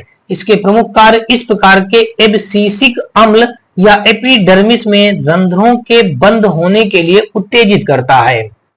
दोस्तों आपको बता दूं कि एब्सिसिक अम्ल कोसा विभाजन को अवरुद्ध करता है। किसको अवरुद्ध करता है, कोसा विभाजन को अवरुद्ध करता है, जिससे फलों तथा पत्तियों का विलगन या गिरने लायक हो जाता है। आप ये कह सकते हैं यह बीज में निष्क्रियता पैदा करता है और विलुप्त होने और अन्य प्रतिकूल विकास कारकों में सहायता देता है। कौन दोस्तों, ये एब्सिसिक जो अम्ल होता है, ये हमारे इस क्वेश्चन का राइट आंसर बन जाएगा। और आगे दोस्तों देख लीजिएगा 1956 नंबर, और इस पे कहा है कि निम्न में से कौन सा पादप हार्मोन वृद्धि रोकता है। साइटोकाइनिन, जिबरेलिन, एब्सिक अम्ल, या फिर दोस्तों ऑक्सिन। देखिए इसने क्या कह रहा है, कौन सा पादप हार्मोन्स वृद्धि को रोकता है। तो अभी अभी आपने पीछे पढ़ा है कि पादप हार्मोन से कि वृद्धियों को रोकने, हार्मोन्स वृद्धि को रोकता है कौन, ये एब्सिसिक अम्ल जो हमारा दिया गया है सी ऑप्शन पे। तो 1956 का विकल्प नंबर हमारा सी जो हो जाएगा, इस क्वेश्चन का राइट आंसर हो जाएगा। तो पादप हार्मोन्स की वृद्धि को रोकता है कौन, एब्सिसिक अम्ल। विकल्प नंबर सी पे दिया गया है, यही इस क्वेश्चन का राइट आंसर हो जाएगा। अगला दोस्तों देख लेते हैं हम लोग यहाँ पे, इस पे कहा है कि पौधों में साइटोकाइनिन डाट डाट होता है। देखिए पौधों में साइटोकाइनिन डाट डाट होता है तो कोशिका विभाजन में सहायक होता है, वृद्धि में बाधा डालता है, तने की वृद्धि में सहायक होता है, कोशिकाओं को लंब रूप में पनपने में प्रेरित करता है। तो पौधों में साइटोकाइनिन डाट डाट होता है। तो पौधों में साइटोकाइनिन जो होता है दोस्तों, वो कोशिका विभाजन में सहायता करता है या सहायक होता है। तो पौधों में साइटोकाइनिन डाट डाट दोस्तों होता है, कोशिका विभाजन में सहायक करता है। 1957 का देखेंगे तो विकल्प नंबर जो हमारा ए दिया गया है, यही इस क्वेश्चन का राइट आंसर बन जाएगा। 1957 का विकल्प नंबर ए के साथ क्वेश्चन राइट बनेगा। और आगे दोस्तों देख लीजिएगा 1958 नंबर, इस पे कहा गया है कि डाट डाट कोशिका विभाजन को बढ़ावा देता है। डाट डाट कोशिका विभाजन को बढ़ावा देता है। एब्सिसिक अम्ल, ऑक्सिन अम्ल, साइटोकाइनिन अम्ल, या जिबरेलिन अम्ल। देखिए अभी कोशिका विभाजन को बढ़ावा देता है, अभी भी आपने क्वेश्चन पढ़ा है कि कोशिका विभाजन को जो बढ़ावा देता है, पिछला क्वेश्चन आपने यही पढ़ा है, तो वो होता है साइटोकाइनिन। साइटोकाइनेसिस जो होता है दोस्तों कोशिका विभाजन को बढ़ावा देता है। तो ये हमारा विकल्प नंबर अगर देखेंगे तो 1958 नंबर में दोस्तों हमारा सी विकल्प के साथ क्वेश्चन राइट बन जाएगा। आगे दोस्तों देख लीजिएगा 1959 नंबर। और दोस्तों देख लीजिएगा ये क्वेश्चन कितना इंपॉर्टेंट है और हमारा रेलवे ग्रुप डी में 3 बार पूछा गया है 2018 के एग्जाम में।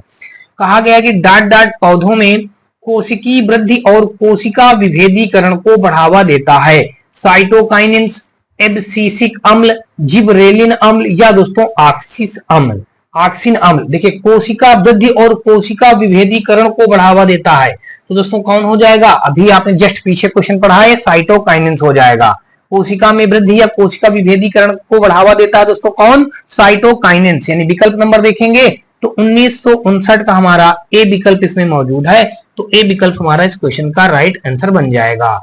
अगला दोस्तों देख लीजिएगा 1959 के बाद हम लोग देखेंगे 1960 नंबर। और इस पे कहा गया है कि पौधों में स्रावित होने वाला वह हार्मोन जिसके कारण उसका तना सूरज की रोशनी की ओर झुकता है कहलाता है। देखिए क्या कहलाएगा, पौधों में स्रावित होने वाला वह हार्मोन जिसके कारण उसका तना सूरज की रोशनी की ओर झुकता है क्या कहलाता है। देखिए जिबरेलिन कहलाएगा, साइटोकाइनिन कहलाएगा, एस्कार्बिक एसिड कहलाएगा या फिर दोस्तों ऑक्सिन कहलाएगा। तो 1960 का आपको दोस्तों बता दूं कि यहाँ पे जो दिया गया है डी ऑप्शन ऑक्सिन कहलाएगा। तो 1960 का विकल्प नंबर हमारा डी के साथ क्वेश्चन राइट बन जाएगा। आगे हम लोग देखेंगे दोस्तों 1961 नंबर। और 1961 नंबर क्वेश्चन पे हमारा दिया गया है कि डाट डाट पादप हार्मोन्स नहीं है। देखिए पादप हार्मोन्स कौन सा नहीं है, इसमें नहीं पूछा गया है। जो पादप हार्मोन्स है उनको नहीं बताना है, जो पादप हार्मोन्स इनमें से ना हो उसको बताना है। एड्रीनल हो जाएगा, ऑक्सिन हो जाएगा, जिबरेलिन हो जाएगा, एब्सिक अम्ल हो जाएगा। तो 1961 का अगर देखेंगे तो विकल्प नंबर हमारा जो हो जाएगा यहाँ पे ए के साथ, यानी कि एड्रीनल जो हो जाएगा हमारा दिया गया है एड्रीनेलिन। ये पादप हार्मोन्स नहीं होता है, जबकि हमारा जो ऑक्सिन है ये भी पादप हार्मोन्स होता है, जिबरेलिन है ये भी पादप हार्मोन्स होता है, एब्सिक अम्ल है ये भी हमारा पादप हार्मोन्स होता है। तो 1961 का देखेंगे दोस्तों तो यहाँ पे हमारा विकल्प नंबर ए के साथ क्वेश्चन राइट हो जाएगा। और अगला हम लोग देखेंगे 1962 नंबर। और दोस्तों देख लीजिएगा यहाँ पे 1962 नंबर पे हम सीधा पहुंच जाएंगे। अगला हमारा चैप्टर स्टार्ट हो रहा है प्लांट मूवमेंट्स, यानी कि पादप गतियां के बारे में हम लोग पढ़ेंगे। और यहाँ पे दोस्तों देख लीजिएगा पहला क्वेश्चन जो यहाँ पे दिया गया है, इस पे कहा गया कि सूरजमुखी के पुष्प की सूर्य की ओर घूमने की प्रक्रिया को क्या कहा जाता है। देखिए सूरजमुखी का जो पुष्प होता है वो सूर्य की ओर घूमने की प्रक्रिया को क्या कहा जाता है, गति कहा जाएगा, घूर्णन कहा जाएगा, फोटोट्रॉपिज्म कहा जाएगा या लोकोमोशन कहा जाएगा।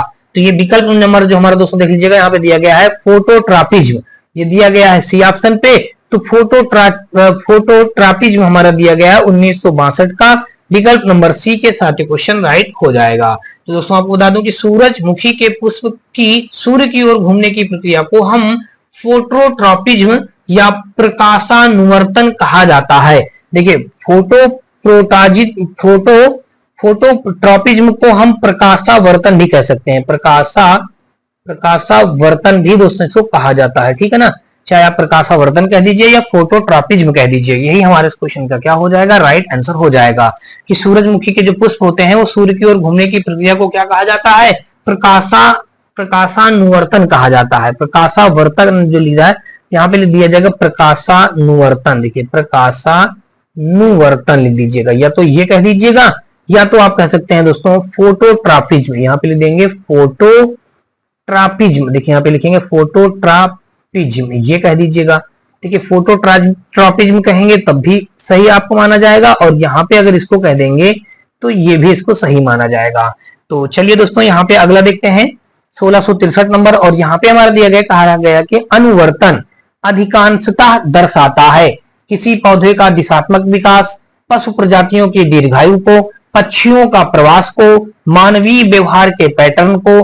तो दोस्तों अनुवर्तन अधिकांशतः दर्शाता है, तो अनुवर्तन जो दर्शाएगा दोस्तों वो हमारा दर्शाता है किसी पौधे का दिशात्मक विकास को दर्शाएगा। तो विकल्प नंबर जो यहाँ पे ए ऑप्शन पे दिया गया है कि अनुवर्तन हमारा क्या दर्शाएगा, अनुवर्तन हमारा अधिकांशतः किसी पौधे का दिशात्मक विकास को दर्शाएगा, किसी पौधे का दिशात्मक विकास को दर्शाएगा। 1963 का विकल्प नंबर हमारा ए के साथ क्वेश्चन राइट बन जाएगा। आगे दोस्तों देख लीजिएगा 1964 नंबर, और यहाँ पे कहा है कि फोटोट्रॉपिज्म का क्या अर्थ है। फोटोट्रॉपिज्म का क्या अर्थ है, इसने बताया है कि पौधों की प्रकाश की दिशा में बढ़ना, विशिष्ट प्रोटोप्लाज्म जिससे जिससे सिलिया उत्पन्न होता है, पौधों का पानी और नमी की ओर बढ़ना, असमान युग्मकों के बीच संयोजन। तो दोस्तों आपको बता दूं कि फोटोट्रॉपिज्म का जो अर्थ होता है वो पौधों के प्रकाश की दिशा को बढ़ाना होता है। विकल्प नंबर जो ए है यही हमारे इस क्वेश्चन का राइट एवं परफेक्ट आंसर बन जाएगा, यानी कि ए विकल्प हमारे इस क्वेश्चन का राइट आंसर बन जाएगा। और अगला दोस्तों देख लीजिएगा, फोटोट्रॉपिज्म का क्या अर्थ है, इसमें आपने जाना पौधों की प्रकाश की दिशा को बढ़ाना होता है।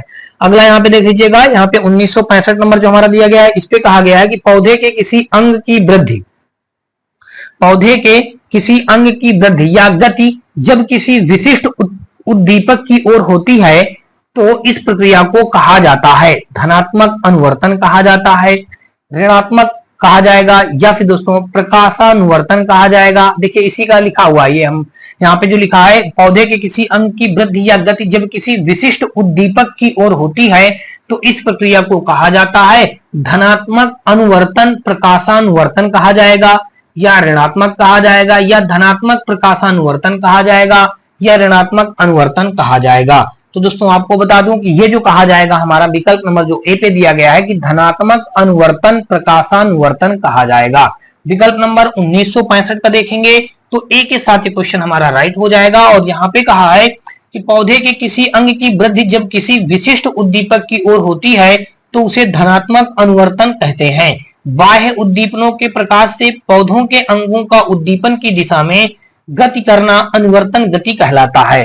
तो विकल्प नंबर अगर यहाँ पे देखेंगे तो हमारा 1965 का विकल्प नंबर हमारा ए के साथ क्वेश्चन राइट हो जाएगा। आगे हम लोग देखेंगे 1965 के बाद हम लोग देखेंगे 1966 नंबर, और यहाँ पे कहा गया है, देख लीजिएगा क्वेश्चन पे ये बताया गया है कि जब पौधे के भाग की वृद्धि या गति प्रकाश की अनुपस्थित में होती है तो इस प्रक्रिया को क्या कहा जाता है। देखिए अभी जैसे आपने पिछला वाला क्वेश्चन पढ़ा, सेम उसी से मिलता जुलता ये भी क्वेश्चन है। यहाँ पे अगर देखेंगे तो जैसे देखिए पहले आपने पढ़ा है तो सेम ये भी उसी टाइप से हमारा क्वेश्चन दिया गया है, बस थोड़ा सा डिफरेंट कर दिया है। जब पौधे के भाग की वृद्धि या गति प्रकाश की अनुपस्थित में होती है तो इस प्रक्रिया को क्या कहा जाता है। अब पिछले क्वेश्चन में आपने पढ़ा जब पौधे के किसी अंग की वृद्धि, यहाँ किसी भाग की वृद्धि कहा गया, यहाँ पे अंग की वृद्धि पिछले वाले क्वेश्चन में कहा गया था। तो यहाँ पे कहा पौधे के किसी भाग की वृद्धि या प्रकाश की अनुपस्थित में होती है तो इस क्रिया को हम क्या कहते हैं। तो दोस्तों इस क्रिया को जो हम कहेंगे ऋणात्मक प्रकाशानुवर्तन कहेंगे। जब देखिए किसी अंग की वृद्धि कहे, देखिए जब अंग की कहेगा तो हमारा क्या हो जाएगा, वहां पे हमारा हो जाएगा धनात्मक अनुवर्तन प्रकाशानुवर्तन कह देंगे। और जब किसी भाग की वृद्धि कहेगा तो वहां पे हम लोग कहेंगे ऋणात्मक प्रकाशानुवर्तन कहेंगे। जब अंग की बात कहा जाए तो वहां पे हम लोग कहेंगे धनात्मक प्रकाशानुवर्तन कहेंगे। बस इतना आपको ध्यान रखना है। तो 1966 का विकल्प नंबर हमारा सी के साथ क्वेश्चन राइट हो जाएगा। आगे दोस्तों देख लीजिएगा 1967 नंबर, और इस पे कहा है कि पृथ्वी या गुरुत्वाकर्षण के खिंचाव की प्रक्रिया में अंकुर और जड़ों में क्रमशः ऊपर और नीचे की ओर होने वाली वृद्धि को क्या कहा जाता है। तो प्रकाशानुवर्तन कहा जाएगा, गुरुत्वानुवर्तन कहा जाएगा, जलानुवर्तन कहा जाएगा, या रसायनुवर्तन कहा जाएगा। तो 1967 का यहाँ पे जो हो जाएगा हमारा पृथ्वी या गुरुत्वाकर्षण के खिंचाव की प्रक्रिया में अंकुर और जड़ों में प्रकाश ऊपर और नीचे की ओर होने वाले वृद्धि को क्या कहा जाता है। तो गुरुत्वानुवर्तन कहा जाएगा। तो 1967 का विकल्प नंबर हमारा बी के साथ क्वेश्चन राइट हो जाएगा। तो दोस्तों देख लीजिएगा यहाँ पे कहा गया कि गुरुत्वाकर्षण बल की प्रक्रिया के सापेक्ष पौधों के हिस्सों की वृद्धि को गुरुत्वाकर्षण कहा जाता है। पौधों के तनों के ऊपर की ओर वृद्धि को ऋणात्मक गुरुत्वानुवर्तन कहा जाता है, जबकि नीचे की ओर वृद्धि को धनात्मक गुरुत्वानुवर्तन कहा जाता है। अब दोस्तों देख लीजिएगा प्रकाशानुवर्तन जो हमारा है ये प्रकाश की दिशा में पौधों की वृद्धि, जैसे सूरजमुखी, जलानुवर्तन पानी या नमी की ओर पौधों के हिस्सों की वृद्धि, रसायनानुवर्तन में होता है कुछ रासायनिक पदार्थों की प्रतिक्रिया में पौधों के अंगों में वृद्धि होती है। तो यहाँ पे अगर हम देखें तो हमारा क्वेश्चन नंबर जो कौन सा हो जाएगा 1967 का देखेंगे दोस्तों, तो बी विकल्प के साथ क्वेश्चन हमारा राइट हो जाएगा। और आगे हम लोग दोस्तों देखेंगे यहाँ पे, देखिए अगला हमारा स्टार्ट हो रहा है रिप्रोडक्शन इन प्लांट्स, यानी पौधों में जनन की प्रक्रिया। यहाँ के चैप्टर हमारा इस प्रक्रिया के बारे में, पौधों में जनन कैसे होता है इसके बारे में हम लोग जानेंगे और पढ़ेंगे। तो दोस्तों देख लीजिएगा इससे रिलेटेड जो हमारा पहला क्वेश्चन यहाँ पे दिया गया है, इस पे कहा गया है कि राइजोपस के निम्नांकित चित्र में कायिक अंग और प्रजनन अंग की पहचान कीजिए। देखिए विकल्प के अनुसार जो हमारा दिया गया है, तो देखिए ए और बी दिया गया है, तो इन्हीं को हमको बताना है कि कौन सा हमारा प्रजनन अंग है, कौन सा हमारा यहाँ पे कायिक अंग है। तो दोस्तों आपको बता दूं, देखिए ये जो हमारा भाग यहाँ पे जहां पे एक ए के लिए इंडिकेट कर रहा है, ये हमारा हो जाएगा प्रजनन अंग हो जाएगा। इसको हम बोलते हैं प्रजनन अंग और इसको बोलते हैं कायिक अंग बोलेंगे। जो बी वाला हमारा दिया गया है ये हो जाएगा कायिक अंग हो जाएगा। क्या होगा दोस्तों? कायिक अंग हो जाएगा। तो दोस्तों देख लीजिएगा विकल्प नंबर हमारा डी पे मौजूद है, तो विकल्प नंबर डी देखिए ए हमारा प्रजनन अंग है जबकि बी हमारा कायिक अंग है, दिया गया बी, ये हमारा डी ऑप्शन पे। तो 1968 का देखेंगे तो विकल्प नंबर हमारा डी के साथ क्वेश्चन राइट हो जाएगा। आगे दोस्तों देख लीजिएगा 1969 नंबर, और यहाँ पे कहा है कि राइजोपस नामक ब्रेड फफूंद और में ब्रेड फफूंद में इनमें से किस प्रकार का अलैंगिक प्रजनन प्रदर्शित होता है? राइजोपस नामक ब्रेड फफूंद में इनमें से किस प्रकार का अलैंगिक प्रजनन प्रदर्शित होता है? तो ये हो जाएगा हमारा बीजाणु निर्माण। ये दिया गया बी ऑप्शन पे, तो बीजाणु निर्माण हमारा इस क्वेश्चन का राइट एवं परफेक्ट आंसर बन जाएगा। यही इस विकल्प का राइट आंसर होगा। दोस्तों आपको बता दूं कि राइजोपस अलैंगिक और लैंगिक दोनों रूप में प्रजनन करता है।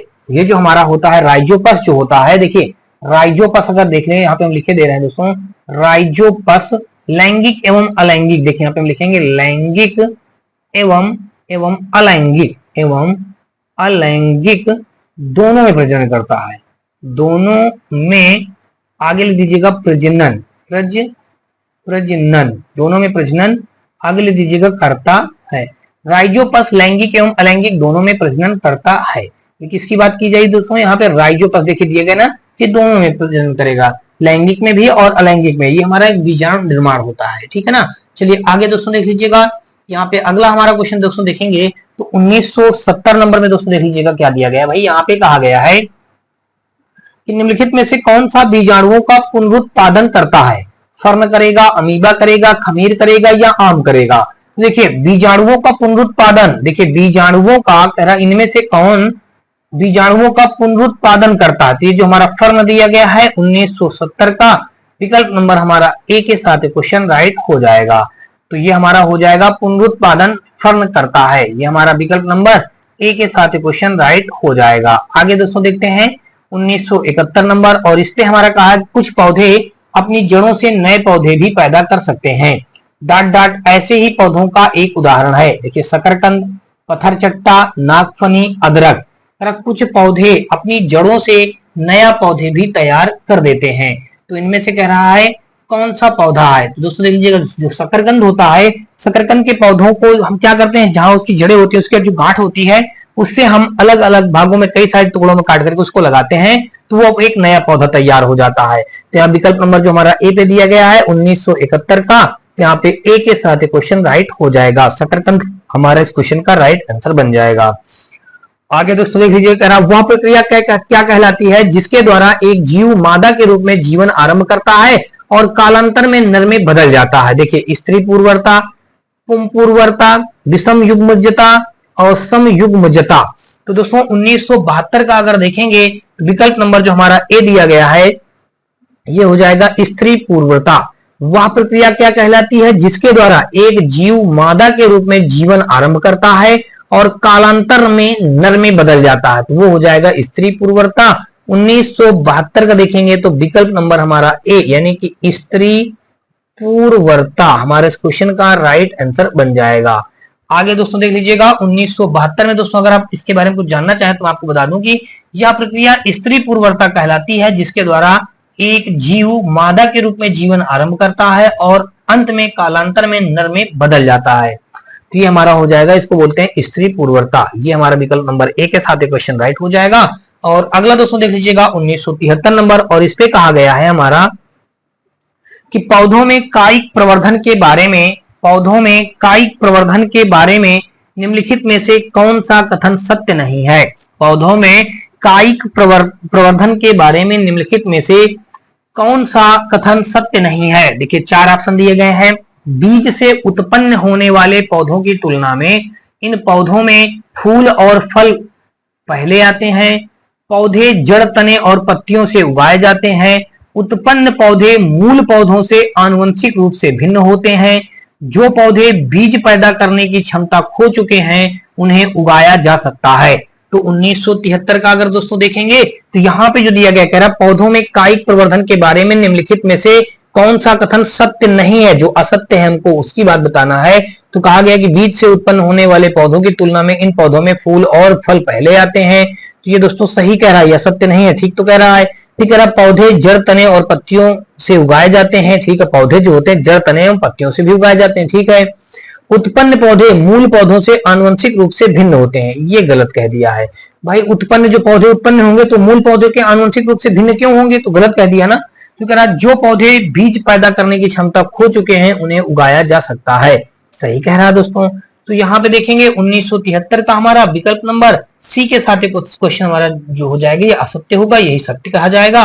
पौधों में कायिक प्रवर्धन 3 विधियों से होता है, लेयरिंग, ग्राफ्टिंग तथा टिश्यू कल्चर द्वारा। ठीक है, तो यहाँ पे हमारा हो जाएगा 1973 का विकल्प नंबर दोस्तों हम देखेंगे तो सी के साथ क्वेश्चन हमारा राइट हो जाएगा। आगे दोस्तों देख लीजिएगा 1973 का दोस्तों विकल्प नंबर हमारा सी विकल्प के साथ क्वेश्चन राइट हो गया। और आगे देखेंगे 1974 नंबर, इस पे दिया गया है, कहा गया है कि इनमें से क्या अलैंगिक प्रजनन का उदाहरण नहीं है। विखंडन नहीं है, ग्राफ्टिंग नहीं है, द्विविभाजन नहीं है, या दोस्तों मुकुलन नहीं है। देखिए जरा अलैंगिक प्रजनन का उदाहरण नहीं है, तो जो ग्राफ्टिंग लिखा है ये ग्राफ्टिंग जो होता है दोस्तों हमारा ये अलैंगिक प्रजनन का ये उदाहरण नहीं होता है। विकल्प नंबर हमारा बी के साथ क्वेश्चन राइट हो जाएगा। देखिए जो ग्राफ्टिंग होता है वो अलैंगिक प्रजनन का उदाहरण नहीं है, जबकि और जो दिए गए हैं विखंडन, द्विविभाजन, मुकुलन ये सब हमारे क्या है अलैंगिक प्रजनन के उदाहरण होते हैं। तो यहाँ पे दोस्तों देख लेंगे तो विकल्प नंबर हमारा 1974 का बी विकल्प के साथ क्वेश्चन राइट हो जाएगा। आगे दोस्तों देख लीजिएगा 1975 नंबर, और इस पे कहा गया है कि पुष्पी पादपों में प्रजनन के संबंध में निम्न में से कौन सा कथन असत्य है। देखिए प्रजनन के संबंध में कह रहा है कौन सा कथन असत्य है, तो यहाँ पे हमको गलत कथन की छटनी करके बतानी है किसमें से कौन सा गलत हो जाएगा। देखिए कहा पौधों से अलग किए गए और कृत्रिम माध्यम में उगाए गए ऊतकों से प्रजनन हो सकता है। फिर कहा बीजाणुओं के माध्यम से प्रजनन हो सकता है। प्रजनन बीजों के माध्यम से हो जाता है या हो सकता है तनों के टुकड़ों से प्रजनन हो सकता है। तो पुष्पी पादपों में प्रजनन के संबंध में निम्न में से कौन सा कथन असत्य है, हमको असत्य कथन के बारे में बताना है। तो ये हो जाएगा दोस्तों हमारा देख लीजिएगा विकल्प नंबर हमारा कौन सा बनेगा, ये जो बी दिया गया है बीजों के माध्यम से प्रजनन हो सकता है ये हमारा असत्य है। तो 1975 का बी के साथ क्वेश्चन राइट हो जाएगा। देखिए बीजों के माध्यम से प्रजनन कहाँ हो पाएगा, गलत कह रहा है ना, तो बीजों के माध्यम से प्रजनन नहीं होता दोस्तों, ये गलत कह रहा है। हमारा विकल्प नंबर बी के साथ क्वेश्चन राइट बन जाएगा। आगे दोस्तों देख लीजिएगा 1976 नंबर, और इस पे कहा गया है कि पर्णवृंत यानी पेटियोल डाट का एक अंग है। पर्णवृंत डाट का एक अंग है, पक्षी का, मनुष्य का, पेड़ का, जानवर का। तो पर्णवृंत पेड़ का एक अंग है। देखिए पर्णवृंत जो हमारा है दिया गया है ये पेड़ का एक अंग है, दिया गया सी पे। तो 1976 का विकल्प नंबर हमारा सी के साथ क्वेश्चन राइट हो जाएगा। आगे दोस्तों देख लीजिएगा 1977 नंबर, इस पे कहा है फूल में पुष्प योनि है। देखिए फूल में कह रहा फूल में पुष्प योनि है। देखिए उभयलिंगी, एक लिंगी, पुरुष जनतंत्र, मादा जनतंत्र। देखिए फूल में पुष्प योनि जो होती है दोस्तों वो मादा जनन तंत्र में होता है। 1977 का विकल्प नंबर हमारा बी के साथ क्वेश्चन राइट हो जाएगा। आगे दोस्तों देख लीजिएगा, और अगला हमारा दिया गया है 1978 नंबर, और इस पे हमारा अगर दोस्तों देखेंगे तो दिया ये गया है, इस पे कहा है कि पौधों के बीज में भ्रूण होता है जो उचित परिस्थितियों में अंकुरित हो जाता है। इस प्रक्रिया को इनमें से किसके रूप में जाना जाता है, अंकुरण के रूप में जाना जाएगा, पर परागण के रूप में जाना जाएगा, या परागण के रूप में जाना जाएगा, या वाष्पोत्सर्जन के रूप में जाना जाएगा। तो 1978 का देखेंगे तो अगर आप पौधों के बीज में भ्रूण होता है जो उचित परिस्थितियों में अंकुरित हो जाता है, इस प्रक्रिया को इनमें से किसके रूप में जाना जाता है, तो दोस्तों ये हमारा अंकुरण के रूप में जाना जाता है। 1978 का विकल्प नंबर हमारा ए के साथ क्वेश्चन राइट हो जाएगा। अगला दोस्तों देख लीजिएगा 1978 के बाद दोस्तों अगर हम देखेंगे तो 1979 नंबर हमारा यहाँ पे दिया ये गया है। इस पे कहा गया है कि निम्नलिखित में से कौन सी वनस्पतियों में प्रच्छन्न प्रजनन अंग होते हैं। देखिए कलमा में, देवदार में, पाइनस में, मर्सीलिया में। तो निम्नलिखित में से कौन सी वनस्पतियों में प्रच्छन्न प्रजनन अंग होते हैं। तो प्रच्छन्न प्रजनन अंग जो दोस्तों होते हैं वो हमारे मर्सीलिया में होते हैं। विकल्प नंबर दोस्तों देखेंगे तो हमारा डी के साथ क्वेश्चन राइट हो जाएगा, मर्सीलिया। देखिए यहाँ पे हम लिख देंगे मर्सीलिया। देखिए मर्सीलिया हमारे इस क्वेश्चन का राइट आंसर बन जाएगा। दोस्तों आपको बता दूं यहाँ पे जो हमारा दिया गया कह रहा ऐसी वनस्पतियां जिनमें प्रच्छन्न प्रजनन अंग होते हैं क्रिप्टोगैमी कहलाते हैं। क्रिप्टोगैम बीजाणुओं द्वारा निर्मित होता है, निर्मित पौधा है। क्रिप्टोगैम पादपों में पुष्प और बीज उत्पन्न नहीं होता। क्रिप्टोगैम को कभी कभी थैलोफाइटा भी कहा जाता है। और मर्सीलिया, शैवाल, लाइकेन, मास व फर्न क्रिप्टोगैम पादपों के उदाहरण होते हैं। ये जो हमारा दिया गया मर्सीलिया, यही इस क्वेश्चन का राइट आंसर बन जाएगा। और अगला दोस्तों देख लीजिएगा हमारा दिया ये गया है 1980 नंबर पे कहा गया भाई कि कुछ पौधों की जड़ों, उपजी और पत्तियों की प्रक्रिया के माध्यम से नए पौधों में विकसित होती हैं। विखंडन के माध्यम से, एकाधिक विखंडन के रूप से, वनस्पत प्रचार के रूप से, या फिर दोस्तों उत्थान के रूप से। तो 1980 का देखेंगे तो यहाँ पे कह रहा कुछ पौधों की जड़ों, उपजी और पत्तियों की डाट डाट प्रक्रिया के माध्यम से नए पौधों में विकसित होती हैं। तो ये हो जाएगा वनस्पति प्रचार के रूप में 1980 का देखा जाएगा। तो विकल्प नंबर हमारा सी के साथ क्वेश्चन राइट हो जाएगा। आगे दोस्तों देख लीजिएगा 1980 के बाद हम लोग देखेंगे 81 नंबर। और इस पे कहा गया है क्वेश्चन पे कि पौधे प्रजनन की किस विधि द्वारा उत्पन्न होते हैं। पौधे प्रजनन की कौन सी विधि द्वारा उत्पन्न होते हैं जिसमें आनुवंशिकी रूप से जनक के सभी गुण पौधों में होते हैं। देखिए वर्धी जनन, पुनर्जनन, विखंडन या दोस्तों यौन प्रजनन। तो ये जहां पे लिखा है वर्धी जनन, यही हमारे इस क्वेश्चन का राइट आंसर बन जाएगा। जो पौधों में प्रजनन किस विधि द्वारा उत्पन्न होते हैं तो ये वर्धी जनन द्वारा उत्पन्न होते हैं। 1981 का देखेंगे तो विकल्प नंबर हमारा ए के साथ क्वेश्चन राइट हो जाएगा। आगे दोस्तों देख लीजिएगा 1982 नंबर। और इस पे कहा है कि निषेचन के बाद डाट डाट बीज में विकसित हो जाता है। निषेचन के बाद डाट डाट बीज में विकसित हो जाता है। देखिए वर्तिकाग्र, बीजांड, अंडाशय या अंडक। तो 1982 का विकल्प नंबर हमारा जो सी दिया गया है 1982 का सी के साथ क्वेश्चन राइट हो जाएगा। निषेचन के बाद बीजांड बीज में विकसित हो जाता है। 1982 का हमारा सी के साथ क्वेश्चन राइट बन जाएगा। आगे दोस्तों देख लीजिएगा 1983 नंबर। और इस पे कहा है कि प्रजनन की निम्नलिखित विधियों में से किसका उपयोग एक कोशिकीय जीवों द्वारा किया जाता है। प्रजनन की निम्नलिखित विधियों में से किसका उपयोग एक कोशिकीय जीवों द्वारा किया जाता है। विखंडन द्वारा, पुनरुद्भवन द्वारा, या खंडन द्वारा, या मुकुलन द्वारा। तो 1983 का देखेंगे तो विकल्प नंबर जो हमारा ए दिया गया है विखंडन, विखंडन द्वारा हमारा इस क्वेश्चन का राइट आंसर बन जाएगा। विकल्प नंबर ए हमारा मौजूद है इस पे, तो ए के साथ क्वेश्चन राइट हो जाएगा। आगे दोस्तों देख लीजिएगा इसमें कहा गया है कि एक कोशिकीय जीवों में कोशिका विभाजन अथवा विखंडन द्वारा नए जीवों की उत्पत्ति होती है। तो यहाँ पे विखंडन हमारा शब्द राइट हो जाएगा, विकल्प ए पे मौजूद था। और अगला दोस्तों देख लीजिएगा 1984 नंबर। इस पे कहा है कि तने के जरिए डाट डाट फैलता है। देखिए ब्रायोफाइलम फैलता है, गुलाम फैलता है, या ब्रायोफाइला, या फिर दोस्तों इमली। तो तने के जरिए दोस्तों जो हमारा फैलता है वो हो जाएगा गुलाब, यानी कि तने के जरिए जो फैलता है वो गुलाब हमारा फैलता है। तो गुलाब हमारा इस क्वेश्चन का राइट आंसर हो जाएगा 1984 का। विकल्प नंबर हमारा बी के साथ क्वेश्चन राइट हो जाएगा। आगे दोस्तों देख लीजिएगा 1985 नंबर। और इस पे कहा है कि एक पौधे में इनमें से क्या एक चीज बीज में परिवर्तित होता है। एक पौधों में इनमें से क्या एक चीज बीज में परिवर्तित होता है। वर्तिकाग्र, अंडाशय, वर्तिका, या बीजांड। तो दोस्तों 1985 का अगर देखेंगे तो विकल्प नंबर जो हमारा दिया गया है दोस्तों यहाँ पे कौन सा हो जाएगा, ये हो जाएगा हमारा विकल्प नंबर डी बीजांड। देखिए यहाँ पे फिर से समझ लीजिएगा, एक पौधों में इनमें से क्या चीज बीज में परिवर्तित होता है। बीज में परिवर्तित जो होता है दोस्तों वो होता है बीजांड। तो 1985 का विकल्प नंबर हमारा डी के साथ क्वेश्चन राइट हो जाएगा। दोस्तों आपको बता दूं कि निषेचन के पश्चात अंडाशय फल में बीजांड यानी कि बीज अंडाशय भित्त फल भित्त में क्रमशः परिवर्तित हो जाते हैं। तो यही हमारा बीजांड जो शब्द दिया गया डी ऑप्शन पे, यही इस क्वेश्चन का राइट आंसर हो जाएगा। 1986 नंबर में दोस्तों देखेंगे, कहा है कि पार्थेना कॉर्पी को किसके रूप में परिभाषित किया जाता है? पार्थेना कॉर्पी को किसके रूप में परिभाषित किया जाता है? तो इसको परिभाषित किया जाता है दोस्तों निषेचन के बिना फलों के विकास के। देखिए ये दिया गया है निषेचन के साथ जड़ों के विकास, निषेचन के साथ फलों के विकास, निषेचन के बिना जड़ों के विकास, निषेचन के बिना फलों के विकास, डी ऑप्शन दिया गया है।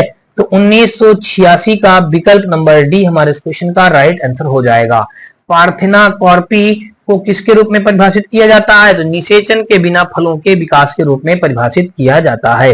विकल्प नंबर हमारा यहाँ पे 1986 का डी के साथ क्वेश्चन राइट हो जाएगा। और अगला दोस्तों देख लीजिएगा 1987 नंबर, और इस पे कहा गया है कि निम्नलिखित में से कौन बढ़ते भ्रूण के लिए पोषक ऊतक का कार्य करता है? कह रहा निम्नलिखित में से कौन बढ़ते भ्रूण के लिए, कह रहा बढ़ते भ्रूण के लिए पोषक ऊतक का कार्य करता है? तो बीजांड हो जाएगा, अंडाशय हो जाएगा, एंडोस्पर्म हो जाएगा, या युग्मनज हो जाएगा। तो दोस्तों 1987 का देखेंगे तो विकल्प नंबर जो सी दिया गया है एंडोस्पर्म, यही हमारा इस क्वेश्चन का राइट आंसर बन जाएगा। निम्नलिखित में से कौन बढ़ते भ्रूण के लिए पोषक ऊतक का कार्य करता है? तो एंडोस्पर्म हो जाएगा हमारा इस क्वेश्चन का राइट आंसर।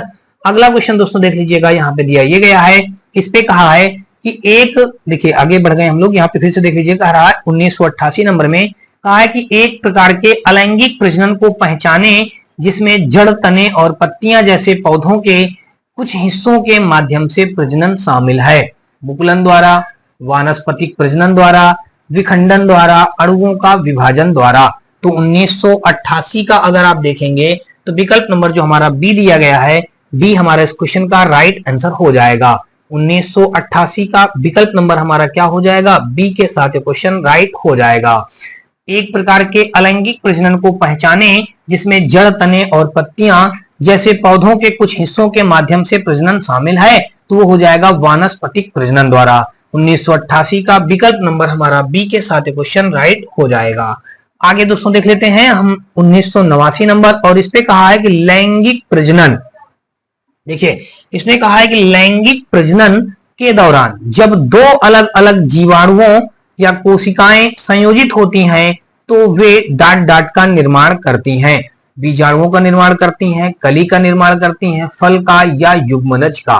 तो दोस्तों ये जो हो जाएगा विकल्प नंबर जो हमारा डी दिया गया है, युग्मनज का निर्माण करती हैं। 1989 का विकल्प नंबर हमारा डी के साथ क्वेश्चन राइट हो जाएगा। दोस्तों आपको बता दूं कि दो युग्मक कोशिकाएं लैंगिक प्रजनन के द्वारा संयुक्त होकर जिस कोशिका का निर्माण करती हैं उसे युग्मज या युग्मनज कहते हैं।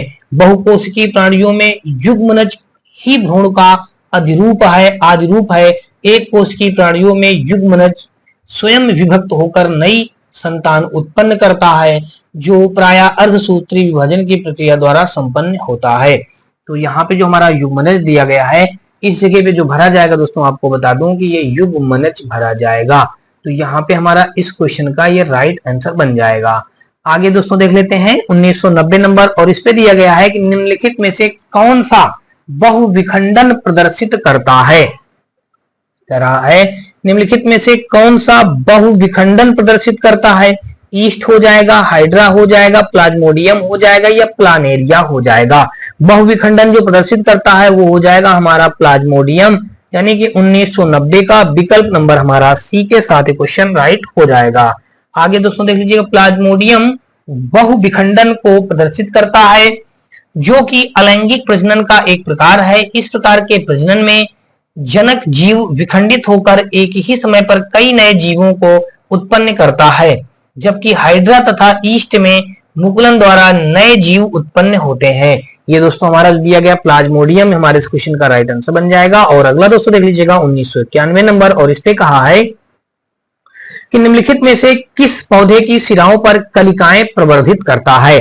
ब्रायोफाइटा, ब्रायोफाइलम, केला या गुलाब। किस पौधे की शिराओं पर कलिकाएं प्रवर्धित करता है? किस पौधे की शिराओं पर कलिकाएं प्रवर्धित होती हैं? तो वो हो जाएगा दोस्तों हमारा ब्रायोफाइलम। ये दिया गया है विकल्प नंबर बी, हमारा इस क्वेश्चन का राइट आंसर हो जाएगा। विकल्प नंबर बी के साथ इस क्वेश्चन को राइट करेंगे ब्रायोफाइलम की पत्तियां की कोर पर कुछ कलिकाएं विकसित होकर मृदा में गिर जाती हैं तथा नए पौधों में विकसित हो जाती हैं। कायिक प्रवर्धन द्वारा उगाए गए पौधों में बीज द्वारा उगाए पौधों की अपेक्षा पुष्प एवं फल कम समय में लगने लगते हैं। यह पद्धति केला, संतरा, गुलाब, चमेली जैसे उन पौधों को उगाने के लिए उपयोगी है जो बीज उत्पन्न करने की क्षमता को खो चुके होते हैं। ये कायिक प्रवर्धन का दूसरा लाभ यह भी कहलाता है। ठीक है ना। तो ये दोस्तों हमारा हो गया कि मिला के किस पौधे की शिराओं पर कलिकाएं प्रवर्धित करता है, तो ये ब्रायोफाइलम हमारा हो जाएगा। विकल्प नंबर बी के साथ क्वेश्चन राइट हो जाएगा। आगे दोस्तों देख लीजिएगा 1992 नंबर, और इस पे कहा है कि क्रॉस परागण। देखिए यहाँ पे बताया गया कि क्रॉस परागण के लिए निम्नलिखित में से कौन सा परागण के कारण नहीं होता है, जल, जानवर या वायु या फिर दोस्तों पौधे। क्रॉस परागण के लिए देखिए इसमें बताया कि क्रॉस परागण के लिए निम्नलिखित में से कौन सा परागण के कारण कारक नहीं है, तो जल नहीं है, जानवर नहीं है, वायु नहीं है या पौधे नहीं है। तो पौधे जो हमारा दिया गया है डी ऑप्शन पे, तो 1992 का दोस्तों देखेंगे तो विकल्प नंबर हमारा डी के साथ क्वेश्चन राइट हो जाएगा। परागण दो प्रकार के होते हैं दोस्तों, देखिए एक स्वपरागण, एक पर परागण। देखिए यहाँ पे अगर हम देखेंगे परागण दो प्रकार के होते हैं। देखिए दो प्रकार आगे लिख लीजिएगा के होते हैं। देखिए परागण दो प्रकार के होते हैं, नंबर 1, नंबर 2। इसमें एक होता है स्वपरागण, एक होता है पर परागण। क्या होता है दोस्तों, एक होता है पर परागण। देखिए पर परागण ये हमारा होता दूसरा होता है। ठीक है ना। तो यहाँ पे ये बात आपने समझ लिया, तो यहाँ पे पौधे जो हमारा हो जाएगा इस क्वेश्चन का राइट आंसर। और अगला दोस्तों देख लीजिएगा 1992 के बाद अगर हम देखेंगे 1993 नंबर, इस पे कहा है कि फसल के पौधों के वे समूह जो वानस्पतिक पद्धति से उपजते हैं। कह रहा है कि फसल के पौधे के वे समूह जो वानस्पतिक पद्धति से उपजते हैं, वानस्पतिक पद्धति से उपजते हैं, तो वो हो जाएगा आलू हो जाएगा, पपीता हो जाएगा, केला हो जाएगा, गन्ना, आलू, केला या मूंगफली, सहजन और काजू, प्याज, धनिया, नींबू। देखिए आपको बता दूं कि फसल के वे पौधे जो समूह जो वनस्पतिक पद्धति से उपजते हैं, तो वो हो जाएगा हमारा गन्ना हो जाएगा, आलू हो जाएगा और केला हो जाएगा। ये हमारा दिया गया है बी ऑप्शन पे, तो विकल्प नंबर दोस्तों बी के साथ क्वेश्चन राइट हो जाएगा।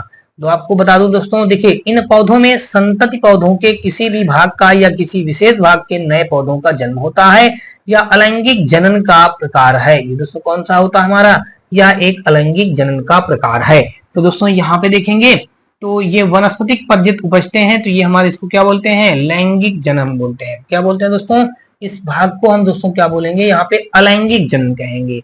अलैंगिक जनन, देखिए अलैंगिक आगे लिख दीजिएगा दोस्तों जनन, अलैंगिक जनन के रूप में इसको हम जानते हैं। तो ये हो जाएगा हमारा विकल्प नंबर बी। तो 1993 का विकल्प नंबर बी के साथ क्वेश्चन राइट हो जाएगा। आगे दोस्तों देख लीजिएगा 1994 इसमें कहा किस प्रकार के प्रजनन से अधिक विविधता उत्पन्न होती है। किस प्रकार के प्रजनन से अधिक विविधता उत्पन्न होती है। किस प्रकार के प्रजनन से अधिक विविधता की उत्पत्ति होती है, द्विविखंडन, अलैंगिक, पुनर्जनन, लैंगिक। तो दोस्तों यहाँ पे दोस्तों देखेंगे 1995 का जो हो जाएगा किस प्रकार के प्रजनन से अधिक विविधता उत्पन्न होती है, तो वो हो जाएगा दोस्तों लैंगिक प्रजनन से हमारी विविधता अधिक उत्पन्न होती है। लैंगिक प्रजनन दिया गया है डी ऑप्शन पे, तो 1994 का विकल्प नंबर हमारा डी के साथ क्वेश्चन राइट हो जाएगा। आगे दोस्तों देख लीजिएगा 95 नंबर, और इस पे दिया गया है हमारा निम्नलिखित में से किस प्रकार के प्रजनन से अधिक विविधता की उत्पत्ति होती है। तो अभी आपने पढ़ा है, तो अधिक विविधता की हमारी उत्पत्ति होती है, ये हो जाएगा दोस्तों हमारा लैंगिक प्रजनन। दोस्तों देख लीजिएगा इसी क्वेश्चन को शायद 2 बार रख दिया गया है क्या मेरे हिसाब से। हाँ 94 में देखिए वही पूछा गया है, और 95 भी दोस्तों देख लीजिएगा वही पूछा गया है। यानी कि 94 और 95 हमारे दोनों एक ही जैसे क्वेश्चन है और दोनों में एक ही चीज पूछी गई। दोस्तों देख लीजिएगा आप हमारा 1996 नंबर में कहा है कि किस प्रकार का पुनर्जनन अधिक विविधता ला सकता है, बीजांड द्वारा जनन, पुनर्जनन, लैंगिक, मुकुलन। तो लैंगिक जो हमारा दिया गया यही इस क्वेश्चन का राइट आंसर हो जाएगा। लैंगिक द्वारा पुनर्जनन अधिक विविधता ला सकता है, कौन, लैंगिक द्वारा। ठीक है ना। ये दिया गया हमारा सी ऑप्शन पे, तो विकल्प नंबर दोस्तों देखेंगे तो हमारा सी के साथ क्वेश्चन राइट हो जाएगा। आगे दोस्तों देख लीजिएगा 1997 नंबर, और इस पे कहा है कि पौधों का कौन सा हिस्सा रनर यानी कि घास में अलैंगिक रूप से प्रजनन करने के लिए विशेषीकृत होती है। फूल, जड़, तना, पत्ते। तो 1997 का देखेंगे तो विकल्प नंबर जो हमारा दिया गया है दोस्तों देख लीजिएगा सी, तना जो होता है, यानी कि यही इस क्वेश्चन का राइट आंसर हो जाएगा।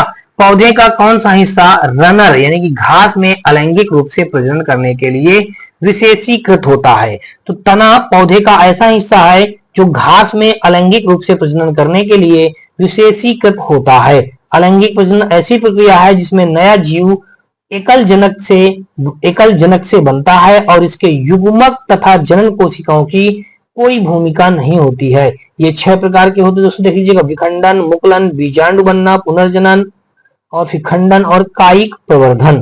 तो ये हमारे इस क्वेश्चन का दोस्तों देख लीजिएगा यहाँ पे जो तना शब्द दिया गया है यही हमारे इस क्वेश्चन का राइट आंसर बन जाएगा। विकल्प नंबर सी हमारे इस क्वेश्चन का राइट हो गया। और अगला दोस्तों देख लीजिएगा 1998 नंबर, और इस पे कहा है कि एक प्रसुप्त या डार्मेंट भ्रूण द्वारा सामान्य विकास के आरंभ अथवा पुनर्ग्रहण को डाट कहा जाता है। दोस्तों देख लीजिएगा बीज निष्क्रियता कहा जाएगा, फलों का गुच्छा या फ्रूट सेट कहा जाएगा, अंकुरण कहलाया जाएगा या फलों का पकना कहलाएगा। तो दोस्तों यहाँ पे अगर आप देखेंगे तो विकल्प नंबर जो हमारा दिया गया है सी पे अंकुरण, यही हमारा इस क्वेश्चन का राइट आंसर हो जाएगा। एक प्रसुप्त या डार्मेंट भ्रूण द्वारा सामान्य विकास के आरंभ अथवा पुनर्ग्रहण को अंकुरण कहा जाता है। विकल्प नंबर 1998 का देखेंगे तो सी के साथ क्वेश्चन राइट हो जाएंगे। और अगला दोस्तों देख लीजिएगा 1999 नंबर, और इस पे कहा गया है कि निम्नलिखित में से किस प्रकार के प्रजनन में केवल एक ही जनक शामिल होता है? देखिए केवल एक ही जनक कह रहा शामिल होता है, तो ये हमारा कह रहा किस प्रकार के प्रजनन में? तो अलैंगिक प्रजनन में दोस्तों जो हमारा होता है उसमें एक ही प्रकार का जनन शामिल होता है, यही हमारा दिया गया है ए ऑप्शन पे। तो ए हमारा इस क्वेश्चन का राइट आंसर हो जाएगा। दोस्तों अगला देख लीजिएगा 2000 नंबर क्वेश्चन, यानी कि 2000वां नंबर क्वेश्चन दिया गया है कि एक फूल के परागकोश में वर्तिकाग्र तथा परागणों के स्थानांतरण को डाट कहा जाता है। पुनर्जनन कहा जाएगा, वाष्पोत्सर्जन कहा जाएगा, यौन प्रजनन कहा जाएगा या फिर दोस्तों परागण कहा जाएगा। तो ये हमारा जो हो जाएगा दोस्तों, एक फूल परागकोश से वर्तिकाग्र तथा परागणों के स्थानांतरण को दोस्तों हम लोग यहाँ परागण बोलते हैं, परागण कहा जाता है। परागण दोस्तों देख लीजिएगा दिया गया है डी ऑप्शन पे। तो 200 का दोस्तों देखेंगे विकल्प नंबर हमारा डी के साथ क्वेश्चन राइट हो जाएगा। तो अगला दोस्तों देख लीजिएगा 200 के बाद 201 नंबर दोस्तों आएंगे, और 201 नंबर दोस्तों देख लीजिएगा हमारा देख लीजिएगा हमारा 201 नंबर क्वेश्चन पे दिया गया, कहा गया कि निम्नलिखित में से कौन सी घटना द्वारा पौधों को केवल एक जनक द्वारा रोग मुक्त के रूप में उगाया जा सकता है?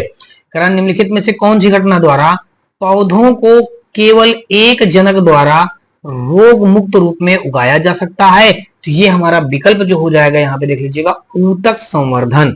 तो 2001 का मिलाएंगे दोस्तों तो हमारा विकल्प नंबर सी के साथ क्वेश्चन राइट हो जाएगा, यानी कि मुक्त रूप में उगाया जाता है। तो ये हो जाएगा दोस्तों हमारा यानी कि ऊतक संवर्धन, यानी कि 2001 का दोस्तों देखेंगे तो विकल्प नंबर हमारा कौन सा राइट हो जाएगा दोस्तों? सी के साथ क्वेश्चन राइट हो गया। आगे दोस्तों देख लीजिएगा 2002 नंबर क्वेश्चन पे इस पे कहा गया है कि वह पौधा जो कायिक प्रवर्धन द्वारा नहीं बढ़ता है, वह पौधा जो कायिक प्रवर्धन द्वारा नहीं बढ़ता है वो हो जाएगा दोस्तों हमारा पपीता जो होता है वो कायिक प्रवर्धन द्वारा नहीं बढ़ता है।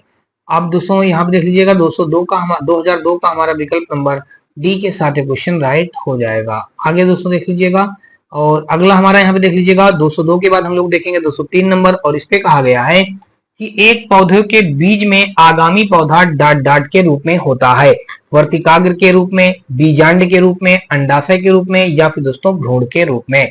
तो दोस्तों आपको बता दूं कि यहाँ पे जो हो जाएगा हमारा कह रहा है कि एक पौधे का बीज आपसी पौधा दोस्तों क्या हो जाएगा डाट के रूप में पौधा मतलब के रूप में आगामी पौधा। देखिए एक पौधे के बीज में आगामी पौधा डाट के रूप में होता है। दोस्तों 203 का अगर देखेंगे तो ये विकल्प जो हमारा यहाँ पे राइट हो जाएगा वो दोस्तों इनके बीच आगामी पौधों के रूप में हमारा क्या होता है यहाँ पे भ्रूण होता है। विकल्प नंबर दिया गया डी पे। 2003 का दोस्तों देखेंगे बी विकल्प के साथ ही क्वेश्चन राइट हो जाएगा। अगला दोस्तों देख लीजिएगा 204 नंबर, और इस पे कहा गया है कि 2004 तक ऐसा प्रजनन जिसमें पौधों की एक शाखा अलग से विकसित होने लगे उसे डाट कहा जाता है। दोस्तों से हम क्या कहेंगे, उसको हम लोग कहेंगे दोस्तों वनस्पति प्रजनन कहेंगे। क्या कहते हैं दोस्तों? वनस्पति प्रजनन। विकल्प नंबर हमारा देखेंगे तो 2004 का हमारा ए के साथ क्वेश्चन राइट हो जाएगा। और अगला दोस्तों देख लीजिएगा, यहाँ पे आपको समझ में आया होगा। और अगला हमारा यहाँ पे दोस्तों देख लीजिएगा, दिया गया है, इस पे कहा गया है कि अलैंगिक प्रजनन होता है। देखिए अलैंगिक प्रजनन दोस्तों कह रहा होता है, तो अलैंगिक प्रजनन दोस्तों देख लीजिएगा क्या होता है भाई। अलैंगिक प्रजनन जो होता है दोस्तों वो हमारा होता है कम विकसित बाजार या दोस्तों कम विकसित जानवर होता है। अलैंगिक प्रजनन जो हमारा होता है वो कम विकसित जानवर होता है। विकल्प नंबर हमारा कौन सा हो जाएगा, सी के साथ क्वेश्चन राइट हो जाएगा। आगे दोस्तों देख लीजिएगा, सी विकल्प हमारा हो गया। और अगला 205 के बाद हम लोग देखें 206 नंबर। और यहाँ पे दोस्तों देख लीजिएगा हमारा दिया गया 206 नंबर पे, इसमें कहा गया कि परागकण, ठीक है, यहाँ पे कहा परागकण डाट डाट के द्वारा उत्पन्न किए जाते हैं।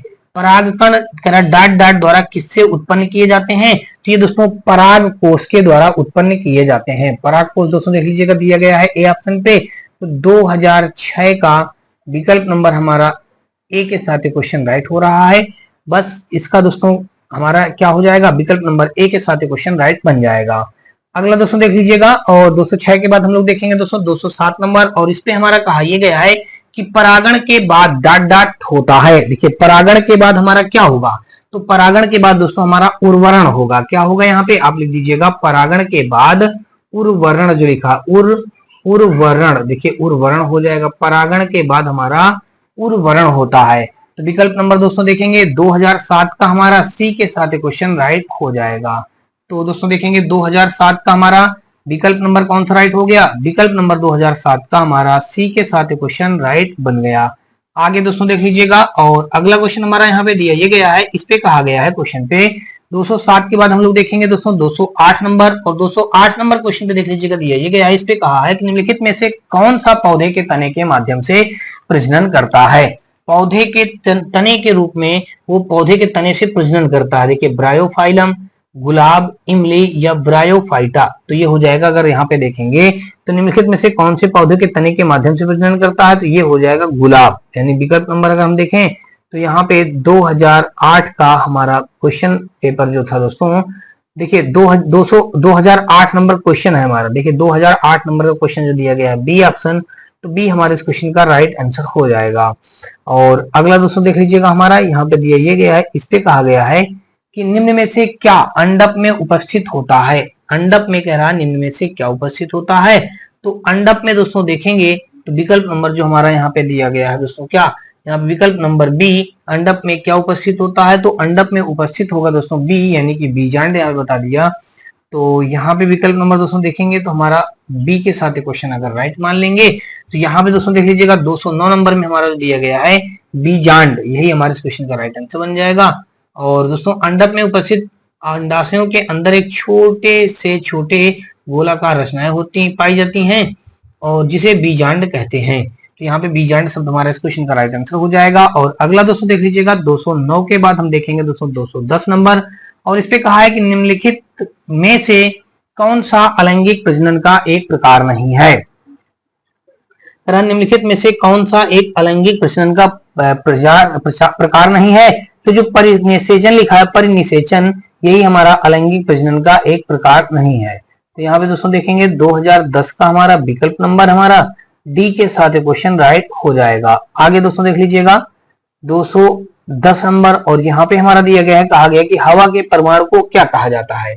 इसको दोस्तों हवा के परमाणु को क्या कहा जाता है, हाइड्रोफिली या पोलिनोफिली या फिर दोस्तों एनिमोफिली या हार्मोबिली। दोस्तों यहाँ पे हमारा क्या हो जाएगा 211 का अगर देखा जाए तो विकल्प नंबर हमारा दोस्तों जो सी पे दिया गया है एनिमोफिली, ये हमारा हवा के परागण को क्या कहते हैं, एनिमोफिली कहते हैं। देखिए हवा के परागण को क्या कहा जाता है दोस्तों, तो ये हमारा हो जाएगा 2011 का विकल्प नंबर सी के साथ क्वेश्चन राइट हो जाएगा। आगे दोस्तों देख लीजिएगा 211 के बाद हम लोग देखेंगे दोस्तों 212 नंबर। और दोस्तों आपको बता दूं कि आज की इस पार्ट का ही हमारा अंतिम क्वेश्चन होगा।